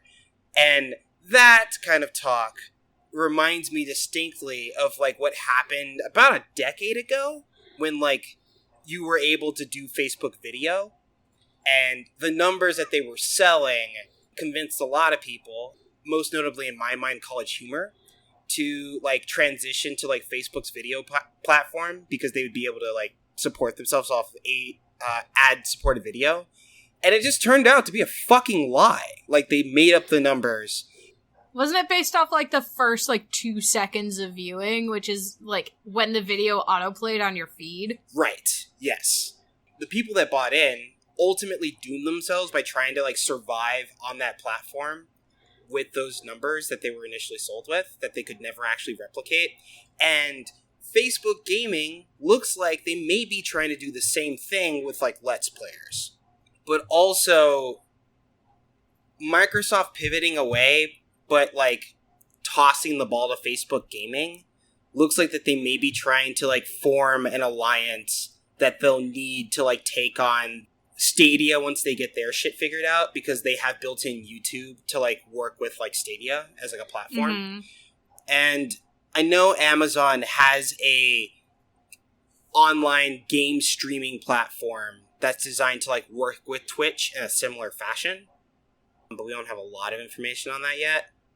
And Mixer wasn't the best company at the time. There was one pretty notable incident where a Mixer manager referred to partners on the platform as slaves, referring to herself as a slave master, and doubled down on it when called out over it. And it's just Jesus Christ. So yep. I'm kind of cool that we're done with this. Yeah. Good riddance on Mixer, honestly. Good job, Ninja, fucking making a shit ton of money. Really, really padded that bank account in a smart way. I can say I'm mad about it, but I also can't say I'm mad about it, because, that was pretty smart. He looked at this and said, if you guys gotta break my contract, I get another $3 million. And they said, okay. I mean, honestly, Ninja's wife, whose name I can't remember right now, and I feel really bad referring to her as Ninja's wife, is an incredible, manager. She's the one that really masterminds a lot of, the decisions that, Ninja makes. Mm-hmm. Even things having him go on The Masked Singer to, widen his ultimate audience and improve his name recognition was a really good move, even though Ninja wasn't that great on The Masked Singer. Yeah, because he's not a singer. Yeah, he's definitely not one of those. He's not a singer at all, and then, the judges did not know who he was, which was even funnier. But yeah, I'm glad that they learned a lot. I'm glad that they're going to be bringing it to a thing that a lot of corporations are using. Means they won't have to use Zoom. Yay! Hate Zoom. Rocky, what you got? Oh, so this sounds dumb, right? But last week, Fortnite hosted a Christopher Nolan movie night. Can I talk about Mixer? Never mind. Sure, Brian. Yeah, Brian, talk about Mixer. Holy shit. I just thought you didn't want to say anything. No! I have said several times on this show that I'm not wild about interrupting people. Just interrupt people. I interrupt you all the time. Okay. So, Mixer. One of the things that I think Mixer did best, and I'm not seeing anybody talking about picking up the specific vanguard of this component of Mixer, is the tools that Microsoft created for gameplay integration at the stream level for Mixer. Based on like view totals and chat interaction and streamer interaction. Like Mixer was designed from the ground up to be integrated into games. It was also why it was one of the best places to watch E3 coverage, just because like whenever you would watch streams on Mixer, stuff would just show up in your Microsoft library because they were able to like tag, you own this Mixer account, you own this Xbox account, you just now own this stuff as a result of watching it in Mixer. And a lot of the times when like Twitch has had gameplay hooks appear in streams, it's stuff that has to be designed and built on top of the basic chat interface, because Twitch's interface is really older than the idea of gameplay integration. Like Twitch has been around for a long, long time. And like the original like proto gameplay integration stuff that happened on Twitch was a lot like the Twitch Plays Pokemon and Twitch Plays Street Fighter, where people were, inputting commands in chat and just had to hope that like the right commands would get hit often enough that like something would happen. But Mixer allowed for a lot more elegant integration, a lot more subtle integration, stuff where like you as an individual user could see your contribution represented on the screen, as opposed to like just hoping that you were part of the right collective and seeing the collective's contribution on screen. And Can you give like an example? Yeah. Shit. I'm trying to think of like, is it called Ascent, Descent, something for pigs? Amnesia. Amnesia: The Dark Descent? Yes. Amnesia had a whole bunch of hooks that were designed specifically for Mixer. So you could like make scarier things happen to the man by like, what you would put in chat. And also like it had like background hooks for ratcheting the game's tension up in general based on the size of your audience. So like the bigger the game, like the bigger the crowd, the scarier the game. So that way like, you'd be giving the people what they want because there's more people. I'm not sure I understand. So two different things were happening. One, like individual user commands, stuff like blocking the player's path or having the guy burst through the wall, that kind of thing. Like, so individual user commands, and then just like a general pervasive higher tension experience based on the size of the crowd. So like there's changes that the game would make at a global level, like batteries dying quicker, less functioning lights, things like that, when you had more people in the crowd. And so like Mixer approached gameplay interaction both as like an audience principle and as an individual user principle, which was something that like they accomplished well. Not a lot of developers took advantage of it because they didn't want to, say, design for a platform that didn't have a lot of engagement. Back to the whole problem of like kind of the Wii U problem. Who wants to design Wii U specific features because nobody has a Wii U? Nobody wanted to create Mixer features, even though Mixer could accommodate them, because everybody wanted you to stream on Twitch. So I just hope that like streams as like more interactive spaces where people do more than just like chat the one picture of the guy's head over and over again. I believe it's called Kappa. That like, okay, you're creating more features for teams, but make sure that those interactivity features go to live somewhere. And I certainly hope it's not selling them to Facebook, but who knows? I wonder if they'll be part of the Xbox Series X's streaming strategy. That'd be neat. That would also make a lot of sense. But, that'd be neat. I hope that the Xbox Series X is stream agnostic and will let me stream to wherever I want. And they just give me the different resources to, like, stream to Twitch or stream to Facebook or stream to Twitter. Like, let me stream somewhere and just give me the resources to do it out of the box. Let me pick the platform. I think you'll be able to pick a platform, but part of the Mixer shutting down announcement was that Microsoft is partnering with Facebook Gaming over the long term. It's very interesting. Like, did you guys... A couple months ago, something happened on Switch that was like a very, like, quiet change, which was everybody got logged out of their ability to post screenshots to Facebook and had to re-authenticate for Facebook because the terms of service had changed for posting to Facebook.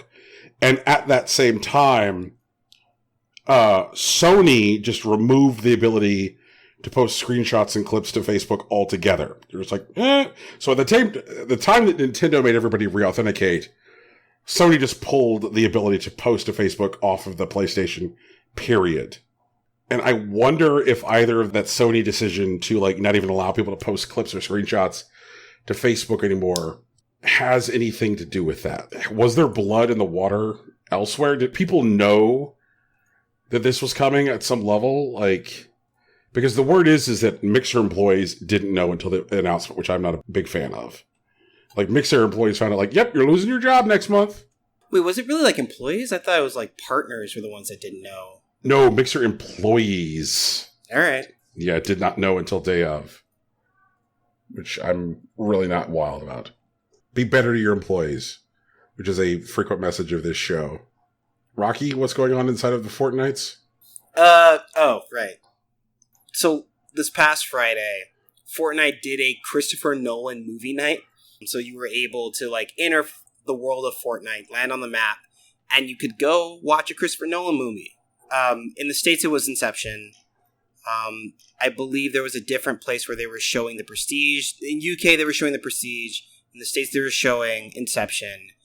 And I think in Latin American markets, they were showing Batman Begins. So that happened this Friday. For context, I have to go a bit further back. 6 months ago, December 2019, Syncope Pictures released a trailer for their new summer blockbuster, Tenet, starring John David Washington and Robert Pattinson, set to release in July of 2020. 3 months later, as we all know, the world found itself in the midst of a global pandemic, and people started social distancing, and the movie industry all but stopped. And a month ago, a second trailer for the film Tenet premiered in Fortnite Battle Royale's Party Royale mode every hour on the hour on May 21st. So that brings us to this past Friday, which is when they did this movie night thing. And it's the first time that a full-length film has been shown in Fortnite, possibly ever. And given Epic's partnerships with DC, Marvel, Disney, and Warner Bros., it's probably not the last time it's going to happen, especially since the global pandemic has endangered the theatrical model. Right. And so the thing is that, like, if they're just going to show movies in, like, Fortnite, maybe to, like, you know, continue to get people used to, like, the ritual of going to see a film, like, I wonder how far that's going to go. And with Tenet specifically, Christopher Nolan's film, it's still set to release, like, in mid-July. They haven't moved the date. They still might. It's a possibility. I think I think they did move it back 2 weeks to the end of the month. I'd have to check. Oh yeah, they moved it to August 12th. There we go. So okay. They moved it about a month, like, back. But the thing is that, like, Warner Bros. Wants their, like, blockbuster money, especially since, like, Christopher Nolan usually has a pretty high price tag for the movies that he makes. They tend to make money. Like, they do end up making the profit. But, like, Tenet being, like, rumored to, like, cost $200 million to make, and if they don't get that summer blockbuster money, that's going to be a problem. Like, for Warner Brothers, but also for, like, a lot of people that are trying to show movies elsewhere. You know, like, a lot of people that have, like, bet on streaming are probably still making money. And, like, it's likely that those platforms are benefiting from, like, new subscribers and whatnot. But I'm interested in what Epic / Fortnite will end up doing over the long term with these kinds of movies, especially if they want to get more people to watch them.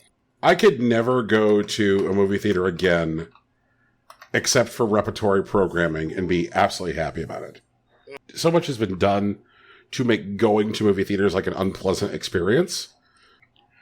Like, it's really not possible anymore, just based on the business model, to just, like, get a hankering for a movie and go to a movie, because we're now pushing our customers to online ticket purchases, everyone's buying their tickets like hours and days in advance.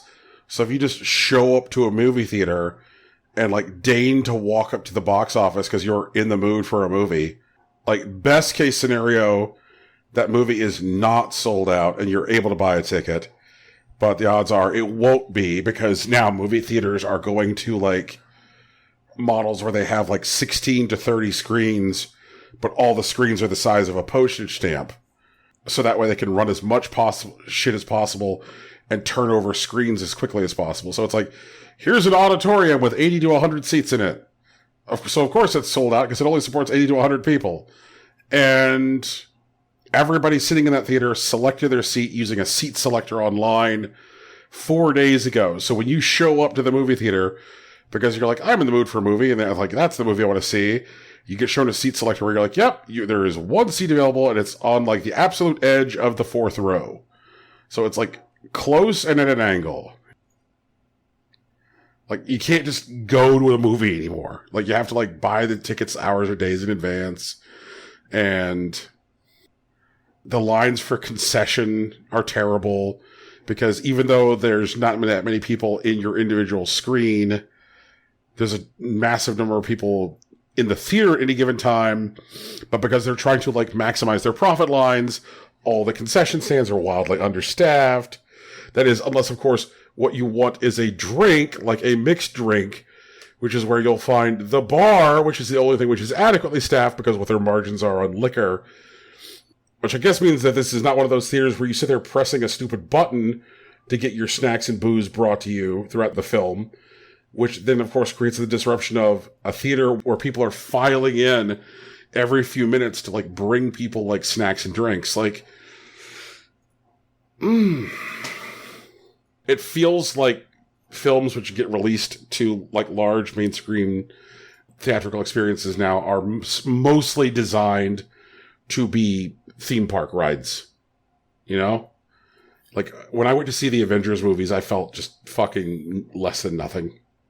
I was like, okay, I guess this is a roller coaster with Robert Downey Jr. on it. I could care. But, as we have reviewed on the show before, I am old and dead inside. Brian's bringing, like, real, like, John Savage vibes today. I kind of love it. He is. What the fuck is a John Savage? He was a character in Brave New World, you know? Like, Hey Society. Because the society was, like, you know, sanitized and, like, upside down. Uh-huh. You've read Brave New World, right? Not since high school, and apparently I don't remember it. For sure. I read it every couple of years. It's one of my favorite books. How do you feel about the trailer for the Brave New World TV show? It looks whack, and I hate them for doing it. But, you know, I'm mad at Peacock for other reasons. Oh, Rock, you're not going to sign up for Peacock to watch it? No, like, I'm mad at Peacock for, like, a billion reasons, and I don't want to do it. Tell me about it. Tell me about your Peacock rage. Brian, we're in news now. Like, it's no longer... No, look, it's my podcast. The internet said so. Brian, we have a structure. He's right. We haven't followed structure in, like, 2 months. This was so give me your fucking Peacock. I don't know if we're allowed to say that. I feel uncomfortable with that language. Can I censor that line? Oh, God. It's just for the P. Just the P part, leave the cock in. Oh, God. Yeah, no, I hate Peacock. Like, I understand what they're trying to do. They're trying to get in on the streaming game. But it's coming at a time where we're already being saturated by, like, various streaming services, and like their argument will be like, if everyone else is doing it, we might as well get our cash while we can. But like, you know, it's just a return to cable, and everybody hated cable. Yep. And so like, I don't want to deal with it. And like, I guess they have The Office, but like, they also, I think they're gonna have The Office, they're gonna have 30 Rock. I think they still have Seinfeld, which means like Hulu's probably gonna lose Seinfeld at some point. You also buy all those on DVD, and then you don't have to subscribe to any service to get those. Oh my God. You just watch them. You just buy physical media of things you watch repeatedly so no one can ever take them from you. Like, I can't wait until, like, Blu-ray and DVD sales of old TV shows start exploding. Like, are you ready for, like, the full DVD box set of The Office to be $500 on eBay? Because I'm not. I don't want to see it. Buy it now before you forget. Man, this week, there was a day where I just had a wild hair up my ass. And I was like, I want to watch Sequest DSV. Sure. Give me Roy Scheider and a talking dolphin.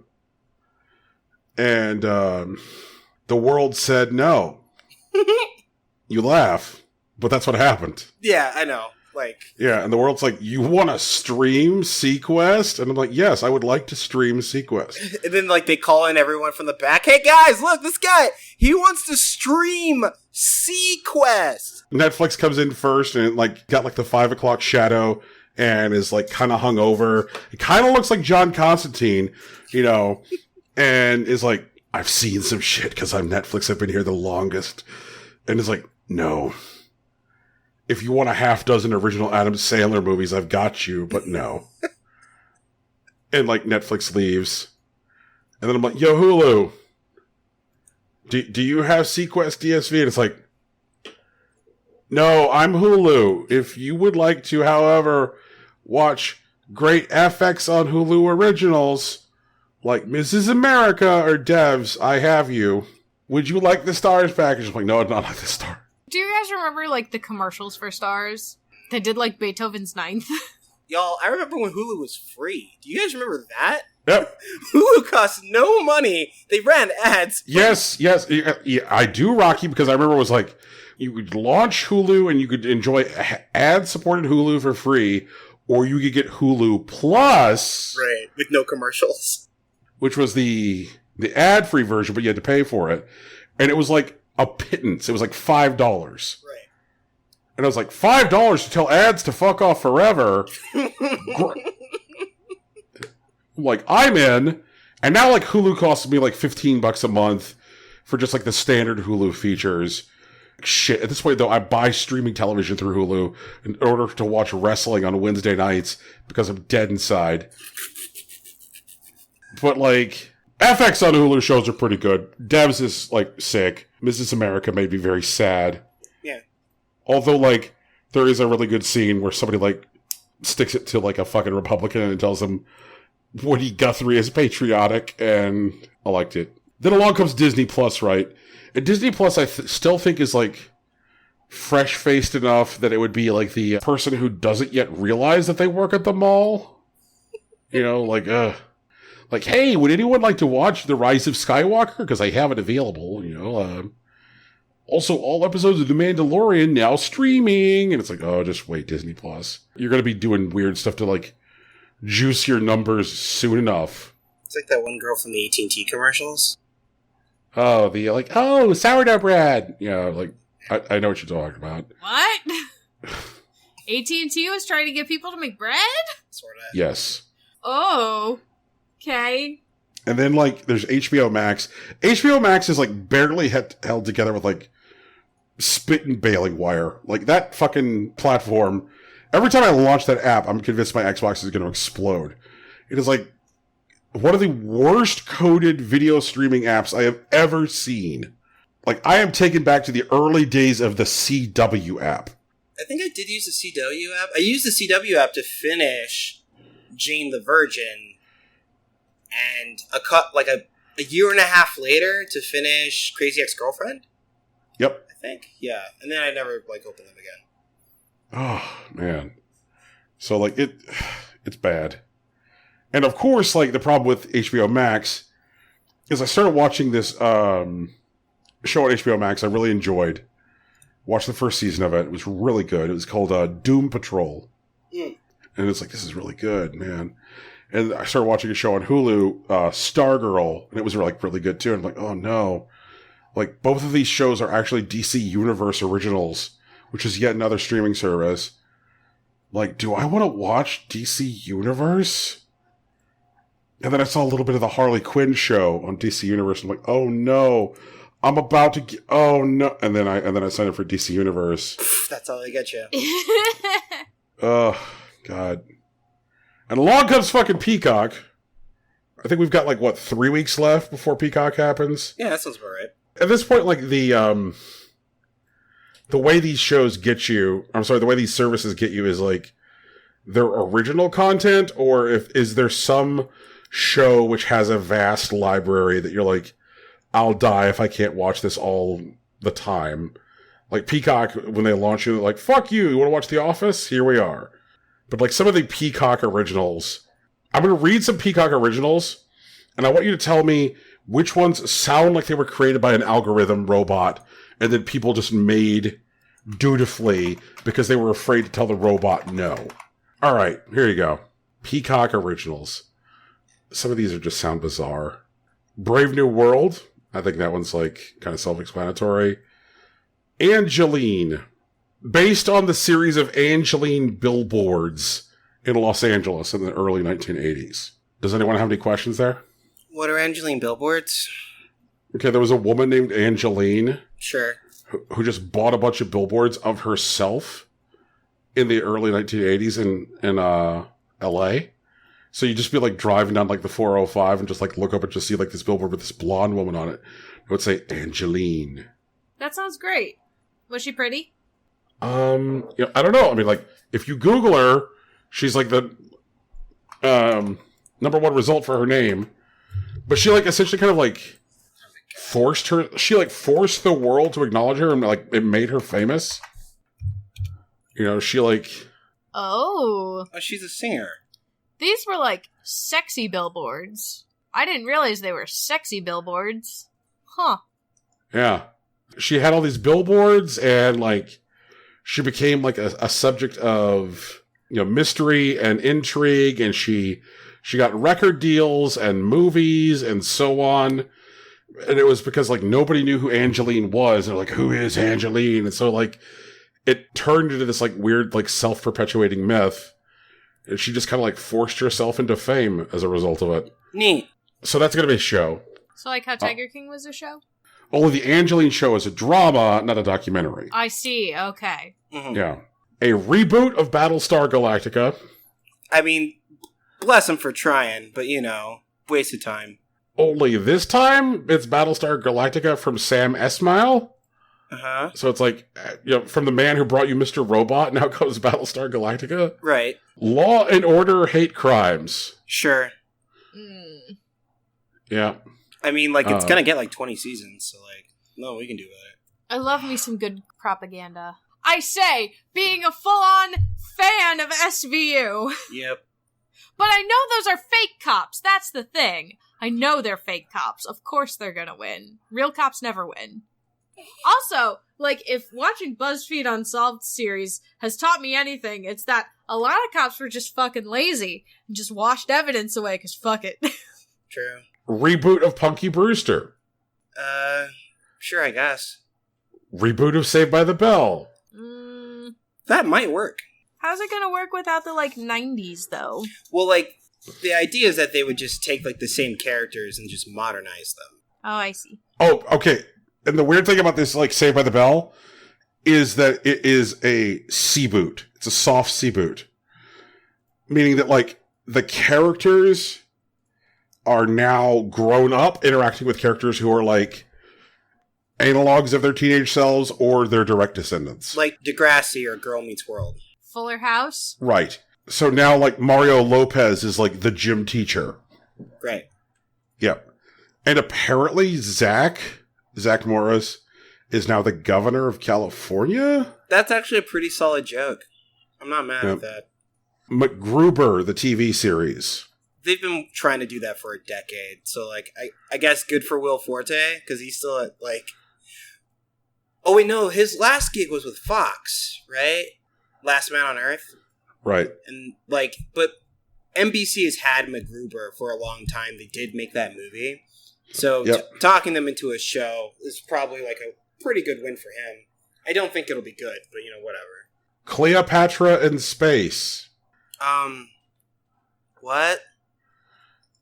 An animated series about Queen Cleopatra, but in space. Uh-huh. Okay, yep. That is a show that was obviously created by a robot. Okay, how about this one? Tell me if this was created by a robot. Lost Speedways. What is that? That sounds kind of like it could be, like, Dead Malls. It is a documentary series in which Dale Earnhardt Jr. travels America to, like, lost, abandoned NASCAR speedways, of which there are enough of them to make a fucking TV series. Sure. Yeah, it sounds like Dead Malls. That's not... that might be interesting. Yeah. interesting, not, like, good. Thrilling. Where's Waldo? No, but wait, it's not marketed at children, right? Like, please tell me it's the saddest possible situation. It's not actually marketed at children. Brian, No, this is actually marketed to children. Fuck! Fine. Ugh. I guess. Like, it would have been a lot better. It's like, no, but it's like, where's Waldo? But it's a gritty reboot. And you just gotta try to find Waldo every episode. Like... Oh, God. But, like, sure. She's like, where is he? Where is he? Only Waldo has the codes! Oh, man. Curious George. Sure. Yeah, he got that movie, like, what, 4 years ago or some shit? Yep. Psych 2, Lassie Come Home. Wait, Psych as in, like, the TBS series? Yes. Okay. I mean, I guess. And now it's called Psych 2, Lassie Come Home. I didn't actually watch Psych, so I don't remember if Lassie's a real character or if they're actually referencing the iconic dog. They are referencing the iconic dog. Oh, amazing. Great work, everyone. That's just a marketing executive. That's not a robot. That's a marketing executive that's like, no, wait, hold on. Why can't we, like, I like Psych. People like Psych. It was popular. Next thing they're going to have, like, Monk with, like, a naked mole rat, and that'll be a show. Monk with a naked mole rat is just Ron Stoppable trying to figure out why Kim hung out with him all those years ago. Amazing. Reconciling her death. Intelligence. Intelligence is a show in which David Schwimmer now works at British intelligence. Can I work at British intelligence? I don't have a cool name like Schwimmer, though. I think you actually need to be British. Here's how they got me, Rocky. Mm-hmm. Because the whole punchline to this is I just read you all this shit and I'm just like, yeah, whatever. Yeah, whatever. Like, who the fuck needs this? This is all stuff I could conceivably live without. Uh-huh. And then they're like, lean in, Brian. And I'm like, no, don't tell me to lean in. They're like, no, lean in, Brian. I'm like, I don't want to lean in because I know what you're going to do is you're going to tell me the one thing I can't conceive not watching. And they're like, that's why I want you to lean in. Lean in, Brian. I'm like, please don't make me lean. They're like, just lean, just scooch. Brian, just I lean in. What is it? And they're like, did you want to watch AP Bio Season 3? I fucking got you, you clown! They did. They really got you. Damn. Stupid motherfucker! God damn it! They grabbed you by your tie and told you to sit in that chair, and you said, yes, sir. Oh, man, that's so good! Oh, God. Oh, man, that laugh added like an extra 5 years on my life. I feel so good right now. Thank you. Oh, my God, of course they're putting AP Bio Season 3 on there. Jesus Christ. Because they know that the kind of people who are really into AP Bio will be like, fine. Yep. Exactly. Oh, boy. Christ. You know what they're gonna do? Like, you know what's gonna happen? Somehow, NBC... Wait, I can't remember the subsidiaries around NBC, but I know Comcast is part of it. I know Comcast, like, owns NBC. But, like, if Comcast, like, produces the Community movie, and it's, like, a Peacock exclusive, I would lose my fucking mind.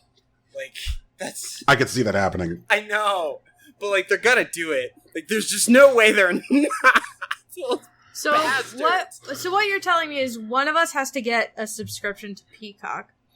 We have to record. We have to rip the movie from the internet, burn it to a bunch of DVDs, and sell it on eBay. Fuck. I'm kind of down. I think we're gonna get sued, but I'm still kind of down. No. We make the listing as, like, blank CDs, you know? We sell them for, like, 99 cents. But, like, if you're in the know, we'll be like drug dealers, but for movies. Brad, you want to be movie drug dealers? Yes. Hell yeah! Fuck it. Nothing means anything anymore. Oh, man. Christ, like, I feel like at this point we still have, like, like shows to 3 more talk hours of about? show? But Yeah, not a lot to do. God, Can there's we so try going much. since Brian wants to watch the New Game Plus Expo? Let's just dive into Cyberpunk, rip through Day of the Devs, and then we'll get to watching the thing. Brian, let's go. Cyberpunk. I don't think we have at this point. I don't think we have the fortitude to watch the New Game Plus Expo. What? No, Brian, I'll watch the New Game Plus Expo. Like, say I won't. Like, swear to God. But if we don't have... I mean, literally the fortitude. I mean, as in, like, the remaining strength in the tank. Okay. Yeah. It's like 45 minutes, and if we're going to talk about these other things and then watch that, like, this butt is fucked. We can do it next week. I didn't need to know that, though. I'm good without knowing about your sex life, Brian. That's okay. I really liked the delay on that, Tegan. That was tough shit. I had to process it. I wasn't thinking. I'm sorry. Like we could do that next week first, and then yeah. yeah. Well, I wanted to reassure you, and then I'm like, don't need to know that though. So you guys don't know what happened in the New Game Plus I have Expo? no I idea. do. Yeah. I don't know anything ever. I'm blissfully unaware and pleasantly surprised. I felt like there were some games very noticeably absent from the New Game Plus Expo. Yeah, much like... You mean like fucking Shin Megami Tensei 5, Brian? Yep. I wonder why! Whatever, never mind. It's cool. I'm just... watched the whole thing. Brian said they were going to say something. They didn't say shit, but, Jesus, Rocky. Fucking come at me with that knife. I told you that they weren't gonna! And then you called me a liar on this program. And then I watched it. Did they say something about Danganronpa? They did? Yeah, it's on mobile now. Like, you can just buy it for $18. You got, like... Oh, God. Dang... ooh. We're in a bad timeline if Danganronpa is coming back. I mean, I already know it was coming back because of fucking, the TikToks. There are so many Junkos on there. It's ridiculous. Actually, I think the first TikTok I ever saw was a Junko-style TikTok, but she had a chicken, but she was using the sound. That woman was like, yeah. It's a chop! Like, and... Yep. I was like, oh shit, this video is great. But it wasn't enough for me to download TikTok at the time. But that's fair. Okay, if we're doing New Game Plus Expo... Where the fuck was Yakuza 7? Brian is not here. Brian, they're not doing that shit right now. They're gonna Yakuza 7, they're gonna say something about at Holiday. They're gonna say something about it in Holiday. It's gonna be like Q1 or it's gonna be fall next year. And that, like, that Persona 5 action RPG. Mm-hmm. Scramble? Still no word of a Western release. Yeah, that sounds about right. Yep. And, like, these were things that felt like easy, like, just, like, easy layups for the New Game Plus. Like, you've already announced Yakuza 7. All you have to do is just show more footage of it. Like... I don't think they had footage to show, Brian. I don't think that's what they've been doing. We just need someone in a leopard print, either suit or dress. Like, one of those Yakuza suits, or like a dress. I would like a new tattoo. If it was just it. like a teaser image of a new tattoo. That could be that'd be it. That's all we need. A new tattoo in, like, one of those, like, parlors, Yeah. Where you're, like, doing the, like, host club mini game sort of thing. That's all we need. That's it. The Samurai Showdown announcement was, like, a total wet fart. Do you mean the new character, or do you mean the Neo Geo collection? I mean the new character. Oh, yeah. But, like, that's what they do with, like, fighting games. Like, they have trained the FGC that, like, announcing a new character is the event, and that's it. And, like, it's fine because everyone else is just going to look up for a minute and then go back to playing the game. And the people that weren't going to buy the game anyways, were just going to, like, look up, oh, I guess this character's here. Do I love For Honor that much? Then then maybe I buy the game. If I don't love For Honor that much, I'm going to keep doing what I'm doing. Well, it's like, people went into this expo expecting that we were going to get a new SNK game announcement. Yeah, I didn't believe that at all. I'm sorry, Brian. But, like, here's SNK, like, okay, everybody here, like, Ubisoft's For Honor? The fuck? The Neo Geo collection does look good, though. Like, yeah, okay. I mean, it does. It does. And, like, it does. Them, like, putting, like, 5 at the center of it, which is, like, actually, non-arguably the best Sam show, like, President Company included. And, like, the idea that they have, like, the music select that's just, like, totally accessible, so you can just jam to Sam show stuff. And people are definitely going to rip that shit, so that's going to be great. And, like, the, FMV, like, video interviews is, like, stuff that historians are going to love. Like, I think that was the real Sam show news. Yeah. I mean, it's shit which is designed to, like, cater to dorks like me. I'm sure there's people who will care about Idol Manager. Tegan, I think you'd like Idol Manager. I would probably like Idol Manager. Like, you are a new manager at an idol company, and you have a bunch of idols to manage. Very much. Is it a tap game? No, Tegan. Good. It's kind of like, it's like those, like, oh fuck, it's a little Fire Emblem-y. Okay. But it has like a look that's similar to like maybe like Diner Dash. I want to say. Okay. But like, yeah, I could get into that bullshit. And like, you like basically deal with like events and like PR. And, like you get to choose their formation? Yes. Sorry, I just skipped ahead in the video thing because I don't know anything about anything. Oh, they look cute. Yeah. That looks cute. I might fuck around with that. They're cute. I like idol games. Idols are good. I was really surprised that like Fallen Legion is still doing stuff, but it looks like that their story is continuing for whatever reason, and they're adding stealth gameplay to like their standard like side-scrolly stuff. And while I probably am not going to play it, I'm interested to see how far they push like this side-scrolling like format. And like I am interested, well maybe not interested. I am curious about Billion Road, which looks like Mario Party meets Monopoly, but with Monster Collection. And it is coming to Switch, and they're adding online multiplayer, but for some reason online multiplayer is just on PC, which seems dumb, but, you know. Pretty Princess Party, which seemed to be like a combination of like fashion game, interior design game, and Mario Party style mini game. That sounds accurate. They look cute. Oh no, they're cute. Appears to be the exact kind of nightmare formula to finally get me to want to play a Mario Party style game. Oof, got him. Do you think we'll be able to play it together? It's on Switch. Do you think we'll be able to play it together? It does support online play, Tegan. Which color do you want to be, Brian? Fancy Blue Princess. No, I call Fancy Blue Princess. If we're playing a princess dress-up game, I call Fancy Blue Princess.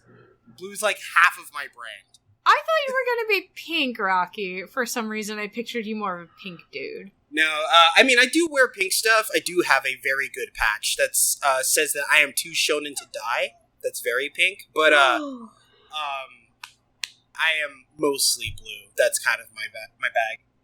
Oh, okay. But I do fuck with pink. Does that mean no one wants to be the pink princess? Oh, poor pink princess. I thought ReZero looked cool. You can watch that anime too! That is an anime. It's true. I haven't seen that anime, so we can go on that journey together, Brian. Brian, actually, there's 2 games that I'm ignorant about that I'd like to talk to you regarding. Okay. One is Ys, because Ys 9 Monster Nox does look like a pretty good video game. Yup. But I don't remember it being a 3D hack and slash. Like, for some reason, my memories of Ys are like 2D top-down isometric stuff. Am I wrong about that? There's been enough, like, iteration on the series, I think that you're both right and wrong. Okay. I think that, like, it has definitely gone through both as a variation. Fair enough. And Sheeran the Wanderer. Yeah! Looks good.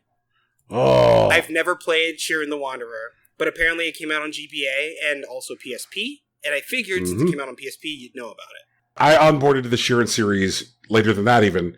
I onboarded the Sheeran series on Vita. Yeah, that sounds right. And it is a good time. It is a good time.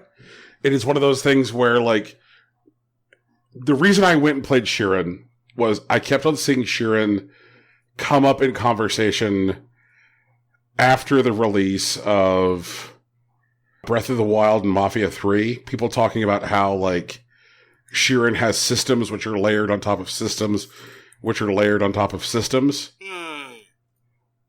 And it's like, if you enjoy a game where, like, everything is Jenga, you'll like Sheeran. And I'm like, oh, okay, that sounds fun. And I went in and I'm like, sure enough, this is fun. So, like, I am very much, like, looking forward to the idea of, like, a replayable roguelike Sheeran game, which is for modern consoles. Mm-hmm. Also, I have a question. I think this would have to be directed at Brian because he also watched the show. Is Fairy Tail a traditional RPG? Because while I did see menus and stuff and, like, a lot of cutscenes, I don't think I actually saw gameplay. I don't remember seeing gameplay either. Yeah. Okay. I mean, I'm inclined to think it is at this point until somebody tells me otherwise. Sure. Things from the show that really hopped out for me is that, like, I keep on waiting for the Trails of Cold Steel series to catch on big. Sure. Because the writing is so good, the characters are so good, the world is so engaging. But the problem is that, like, the primary launch platform for, like, the first 2 games in the series were the fucking Vita. Rip. Right. So, like, I think that, like, we're in a position now where, like, people might start getting into the series. So, like, I'm hopeful that, you know, with, like, Trails 4 coming to PS4 and Switch, that people will actually fucking play this game. Ironically, it may end up having its own Persona 4 moment. Where, like, that's the one that, like, gets everyone into the series. And people try to go back to find previous iterations. Like, oh, this is why I didn't catch on. Right. Yeah. Yep. Also, Tegan, there are 2 visual novels that they listed there that are a lot. They seem good. It's Pio Fiore and Cafe Enchanté. Cafe Enchanté, I remember specifically, is it's an Otome Sounds game. French. Yeah. It's an Otome game where you inherit a cafe, and the cafe seems to have been historically a meeting place for all sorts of, like, ethereal... Sexy men? And, like, well, yes, they are also sexy men, but they are all, like, ethereal creatures.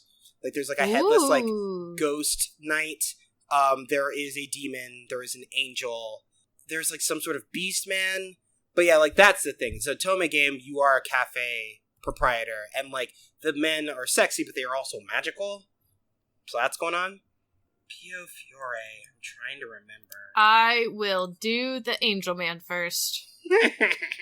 I will... Wait. I probably shouldn't phrase it like that. Great work, Teagues. I will conquer the angel man first, probably. He looks dumb. He looks like a good dumb boy. I mean, the beast dude is probably the easiest one, because he's the grump one. Sins are easy. Rocky, I see you're saving the best game for last. Go for it, Brian. You can do it. Fight Crab. Oh, Fight Crab? It looks like a fun mess. That's what it looks like. It looks like trash. It looks like weird, half-baked, kind of developed. Yes. Somebody worked on This is the crabs on the tables and at the bottom of the ocean with, like, the knives. And, like, rocket launchers and chains and, like, you know, that type of shit. It's bananas. It looks like a mess. Mm-hmm. The game absolutely looks like a mess. And I'm like, oh, God. And you know what vibe I'm getting from it, Rocky? Huh. Earth Defense Force. Yeah, it is very Earth Defense Force. I'll take that. You know, like, because you, like, look at the buildings and, like, the cityscapes, and you're like, every one of these buildings looks like shit. Like, every one of these buildings is ugly as fuck, PS2 quality renders, total garbageville, I don't care. Pour it into my fucking eyes. Give me this garbage. Yeah, that's very much what the game looks like. So there's some garbage you want and some garbage you don't. But this is garbage that people would probably want. It looks like a lot of fun to play, but it is a mess. 100% a mess. Oh, yeah. But it looks like fun. Oh, yeah. There is nothing about this that does not look like a mess, but it looks like a very whimsical, good time mess. As soon as they showed that trailer, like, even before you get into gameplay footage, like, the trailer was just, like, conveyed that there's a spirit. This game has a spirit. And, like, look at them crabs. They dancing. I'm in.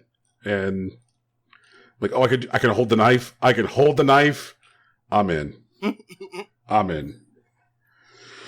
But, like, New Game Plus was pretty cool, but I like Day of the Devs a lot more, I think. Yeah. I do, in between the two, just want to shout out a game conference that really only had, as near as I can tell, like, one major announcement, which was Bit Summit. Okay. Where they announced Azure Striker Gunvolt 3. Oh, yeah. And I am here for the next installment of Midriff Mega Man X. So, bring it. For sure. In Day of the Devs, it looks like there was a lot of stuff that they're kind of just trying to fill spaces that currently exist. Like, for example, Foregone feels a lot like Dead Cells. Like, it looks like the new Dead Cells. And Starbase looks like someone coming for EVE Online's lunch, but with, like, the energy of, like, No Man's Sky, where it looks like it's going to be bare, like, outright, and they're going to expand features, like, going forward, but, like, it's definitely aping, like, EVE Online's experience. Yeah. One game that I was really interested in was Panzer Paladin, which is, like, a side-scroller, like, retro-style platformer type of thing, very much like old-school Mega Man. And you are a cat inside of a giant robot, but you can play as the cat in the whole game if you really want to. And as you defeat enemies, you pick up, like, weapons, very much like Breath of the Wild or other durable weapon-based systems. And while it would suck normally that they're just durable weapons, there are, like, 1 billion of them, and they use them for a bunch of stuff. Like, you use, like, some of these weapons to, like, activate, like, save points, and you're also able to, like, customize them and, like, trade them amongst your friends. And that seems cool. Like, it looks like a fun game that, like, will be really big on, like, Twitch for a couple of months. And probably looks like worth fucking with. Brian, what did you think about Black Book?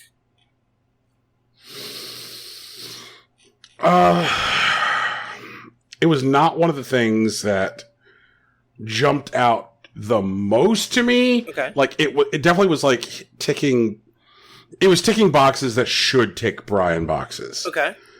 You know, like, card-based RPG is obviously going to be, like, a thing that gets me. Mm-hmm.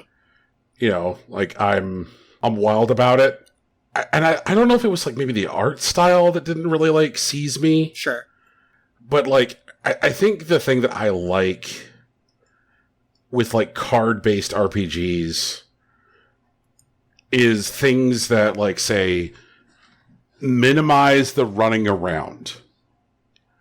You know, like, with Slay the Spire, you're not, like, say, necessarily, like, running around a whole lot. Sure. Or, oh god, what was that one for PS4 that came out a couple years ago, where there's the guy who's the, like, Hand of Fate. Okay.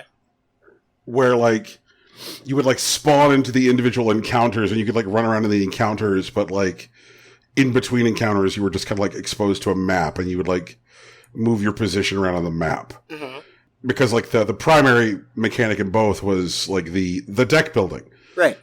And I know it sounds weird, but, like, I looked at the Black Book trailer and was like, that seems like a lot of running around. I'm like, I get it. I'm probably supposed to be, like, enchanted by this world. But, like, as soon as there's cards involved, like, that's where my primary focus is. The cards and how they interact with each other. Mm-hmm. So, I mean, it's no Skate story, I'll tell you that. Skate Story did look pretty good. It did. What about Knuckle Sandwich? Knuckle Sandwich was another one of the ones that, like, was a primary, like, ooh-ah for me. Okay. Because it is very much going for I am the primary demographic for Knuckle Sandwich. Like, I am the right age. I like it's the right kind of weird shit. Like, it's like, here you go. There was a game that came out last year that ended up not being as good as I wanted it to be, which was a game called Y2K. Right, I remember. And, like, in the end, like, it felt more pretentious than weird. You know, like somebody like walking around like holding a Haruki Murakami novel with the cover facing out, so that way everybody knows that you're reading a Murakami novel. Okay. But like Knuckles Sandwich seems like a lot more focused on being weird. And like committing to the weirdness, and like it looks like it's definitely learned some very real weird lessons in weirdness from like the way that Undertale implements its weirdness. Right. In-game windows, mini games that layer inside of other mini games, using like a pseudo operating system to like drive a narrative. Like, and I know that like Knuckle Sandwich is eventually coming to console. Yeah. And I wonder what that'll look like. Sea of Stars looked fucking amazing. Sea of Stars is going to be amazing. We just gotta wait till 2022, which once again means we have to survive to 2022. Of all the games, honestly, I've seen so far this year, or I guess we're going to call like this E3 cycle, I feel like Sea of Stars and like Bug Snacks are two of the games that I am most excited about. It's like, oh god, oh man. Tegan, you've got to take a look at Sea of Stars. Tegan, you've probably already seen Sea of Stars. It was advertised on Instagram a lot during its Kickstarter cycle. Maybe. Hang on. Let me look. It kind of looks like something between Chrono Trigger and like Secret of Mana. Yeah.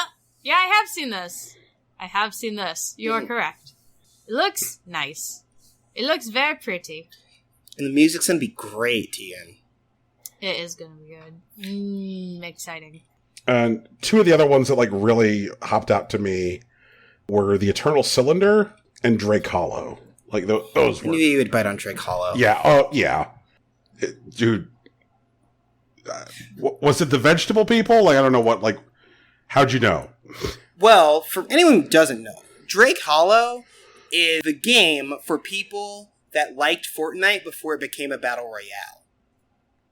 It's just like, it's the same kind of like base building, like cooperative, like gameplay with like wave-based enemies. But now you have kids, and like it still has like a very like sharp, colorful environment. I'm hoping that the writing is still like quirky and whatnot. And it definitely reminds me of Save the World before like that they became second-class citizens in their own video game. Yeah, because like once upon a time, Rocky and I used to play Fortnite. Yeah. Were people trying to kill each other all the time? No. That was not the Fortnite we used to play. Yeah, man. We were building bases and stuff and shooting at zombies. That was a fun Fortnite. I mean, it's still there. You can still play it. Like, you do have to pay to play. That was another thing. Like, the worst part was that you had to pay to get into Save the World. But, like, Battle Royale came out and it was fucking free. And it was just to undercut PUBG. Yep. And then it became the game. Like, on the planet. Like, Imagine launching a game to be like, oh yeah, well fuck you, we could do that too, and then like absolutely dominating the market for years. Jesus Christ. If that didn't Imagine building a game out of spite and then it being the most successful game on the planet. No, it was just the skeeviest bullshit, because they provided the engine to like Bluehole. It's Bluehole, right? I'm not mixing that up. People that make PUBG. You're right. Okay. Yeah, they provided the engine to Bluehole, and then they saw like, oh shit, this PUBG thing's popping off. Like, maybe we should do this. I mean, like, we got all these Fortnite assets. It's like one guy... Yeah, there was the gross part where they sent a small team to Bluehole to, air quotes, provide support on the engine for a few weeks. And then they just stole their game. These people created Ninja. Do you hear me right now? Oh my god. Ugh. But yeah, before it was a simpler time. Drake Hollow is a return to that simpler time. And we won't have long to wait. You know, like Drake Hollow like comes out like next month. True. Watch them make a battle royale mode, Brian. Watch them fucking do it. I swear to God. I swear to fucking God. And yeah, the Eternal Cylinder. I like that threat of that thing, which is like constantly moving toward the player. You have to stay ahead of the cylinder. Oh yeah, yeah. Now I know. So that game looks like weird, like big odd. It did. It gave me like very much, and I mean this in a very complimentary way, because like so few games successfully evoke this kind of feel. It gave me like if you had told me this game had been designed by the Oddworld team, yeah, like I would believe you. Yeah, big Oddworld. And yeah, big Oddworld vibes. So like yeah, like it was they were good shows. What was strange was like ahead of the day of the dev show on the same stream, because it was like Summer Game Fest stream hosted by Jeff Keighley, was like the announcement of Crash Bandicoot 4. So it was like, here's a day with Crash Bandicoot 4 and a bunch of indie games that all look more interesting than Crash Bandicoot 4. True. Mm-hmm. Because it was like Crash Bandicoot 4 literally just looks like Crash with like time manipulation mechanics. Yeah, that's all it really looked like.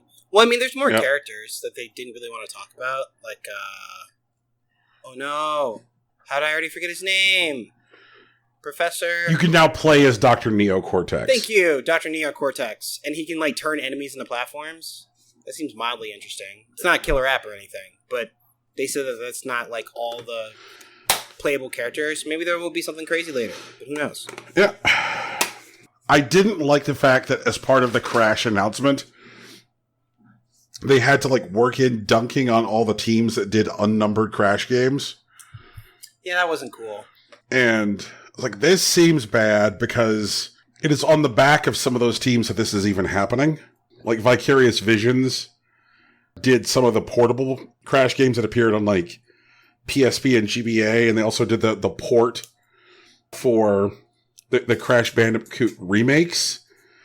And so, like, when you have the scene in the trailer where it's like, oh, I only remember 3 games, and it's like, that's the way it should be. Like, really? Because, like, a lot of those games weren't bad, and you're dunking on the work of a lot of people who are responsible for this even being possible. So it feels like the kind of thing the video game industry does, where they just expect people to go like, ha, ha, ha. Anyway, video games, wrestling, anime, they're all bad. Just stay inside. What? No, anime's good. Video games are good, Brian. Jesus. And I'm sure somewhere deep in your soul you know that wrestling is good as well. Sure. Wrestlers can be good, but the industry can be bad. We gotta do better. That's the idea. Just gotta be vigilant. Make sure everything should be better. Yeah. But we're working on it. Anime's good. They're just having everyone animate from home now. It's fine. Oh, man. I am, like, really disappointed in Tower of God right now, though. Yeah, well, you know. Digimon just came back. I can't wait to watch it. Gang. Sorry, gentle listeners, like, the world has been rough enough to Brian this week, because there's, like, obviously stuff that, like, outside of the context of the media that we talk about that, like, really tried my patience. And listeners, you don't get to hear about my work stuff. That's true. Yeah. So, like, you know, between the things that the world did and the things that my world in specific did, I was this close to, like, messaging, like, Rocky and T and being like, hey, guys, can you two-man this week? Because, like, I really like Hello Darkness, my old friend. And it's like, nah, that's pretty much my brand. I can't, like, check out being, like... I mean, you can. It's like, your mental health is important. I mean, that's true, but it's not like I'm going to get any, like, happier or more focused by sitting it out. Oh God, I didn't talk about Murder by Numbers, did I? Nope. I don't even know what that is. It is a very fun and cute video game. It's about murder. So, Murder by Numbers is a combination visual novel and nonogram puzzle game. What? Eh? Yep. Visual novel and... nonogram. What is a nonogram? Okay, so if you have, like, a white grid, and then running along both the rows and columns, you'll have, like, a number telling you how many of the bubbles in that row or column are filled in. Oh, yeah, no, I like those. Those are fun. Right. In this game, which is like kind of a period piece, you know, it's very like late 80s, early 90s, like people running around like the loudest outfits and the loudest sweaters. Amazing, yes. You play a TV actress who just got fired from her job on a detective show. Okay. The TV show that she starred on is about Miss Terry. MISS space TERRI, Miss Terry. Uh-huh. And it's a detective show. Uh-huh. Do you get it? Yes, I get it. It's a mystery. I get it. But do you guys get it? I get it. Tegan, do you get it? I do. Rocky. Brian, I will fight you. Please talk Rocky, about do you your get game. it? Do you get it, Rocky? Oh my god. I just need to make sure you get it. Alright, so she stars on Murder Mystery. And she gets fired. She's like the number 2 banana on the show. And like the number 1 banana is like a real bitch. So she gets fired by the showrunner. And then like the cop shows up who's like, I guess the best way to describe the cop is quintessential cop, like shitty, dumb cop stereotype processed through an anime lens and then processed through the American perception of an anime lens. Your character, Honor Ms. Rahi, is like the first person who has been accused of the murder. And so, like, you're like, oh no, I have to clear my name. And in addition to that, there's definitely some dating elements going on. And this fucking floating robot shows up. This floating robot who's seemingly from outer space, who's like, hi, I'm Scout. And Scout is like a computer whose visual sensors are broken, which kind of enables the whole like gameplay mechanic gag of the game, which is that because Scout's sensors are broken, you have to help Scout realize what Scout is seeing, which is where the nonograms come in. So, like, when you complete the puzzle, Scout will be like, oh, that's a such and such. Like, that's an air vent, or, oh, that's a blood stain. So you have to help Scout see what it sees because of its busted visual sensors. And so you're, like, solving this mystery through, like, investigating scenes. And when you investigate scenes, you then have an opportunity to go do like interrogation sequences, which are very Ace Attorney, where you like have the ability to like interject and interrupt based on like the evidence that you've discovered while you're doing your nonogram investigations. So like dating elements, Ace Attorney elements, nonogram elements, all set against like a cute 90s backdrop and a goofy robot. And I'm absolutely loving it. It's a ton of fun. Ton of fun. For sure. Strong recommend. It is available on the Switch. This game came out at the worst possible time. It came out on March 5th. Oh, whoops. Yep. And as you know, the world was imploding. So, yeah, I saw a conversation about like great games that people might have missed at the beginning of quarantine. And I saw this on that list, and I was like reading about the stuff that was in it, and I was like, that sounds great. Oh, it's only $15? Let's fucking go. So, strong recommend. Like, and specifically strong recommend to Tegan. Like, I don't know how you feel about nonograms, Rocky, but like, I think that like the vibe on this game is very Tegan compatible. And I will have, like, more, like, new stuff I'm looking at on Switch next week, but, like, between dealing with the bug off and playing Murder by Numbers, and, yes, playing more Clubhouse games, didn't really have much time for anything else this week, but, like, I'm enjoying the fact that, like, the thing that is, like, taking up my time to play games is just other games, which I think is better than just, like, standing in the backyard looking at the moon. So, yeah. Like, there's a game I got which is about, like, controlling traffic flow. A civil engineering traffic control manipulator puzzle game, which just came out on the Switch. And I was like, I'm into that kind of bullshit. Figuring out how long the green light timer should be? That sounds interesting. Okay, Brian. That is the most, like, tut-tut condescending, sure, Dad. Okay, Brian, that has ever been uttered. I could have said sure, Dad. You're right. I should have said sure, Dad. Okay, Dad, that's fine. I'm glad you're having fun with your traffic simulator game. Now I'm gonna go bang an angel. See you. Not if I bang him first. Oh! Is that a challenge? Tegan? Yeah. Is that a Lay down, challenge? Are you scooch. gonna... Oh! Just I'm scooch. excited. Okay. We're gonna I'm gonna speed fuck run... your angel. We're gonna speed run the angel.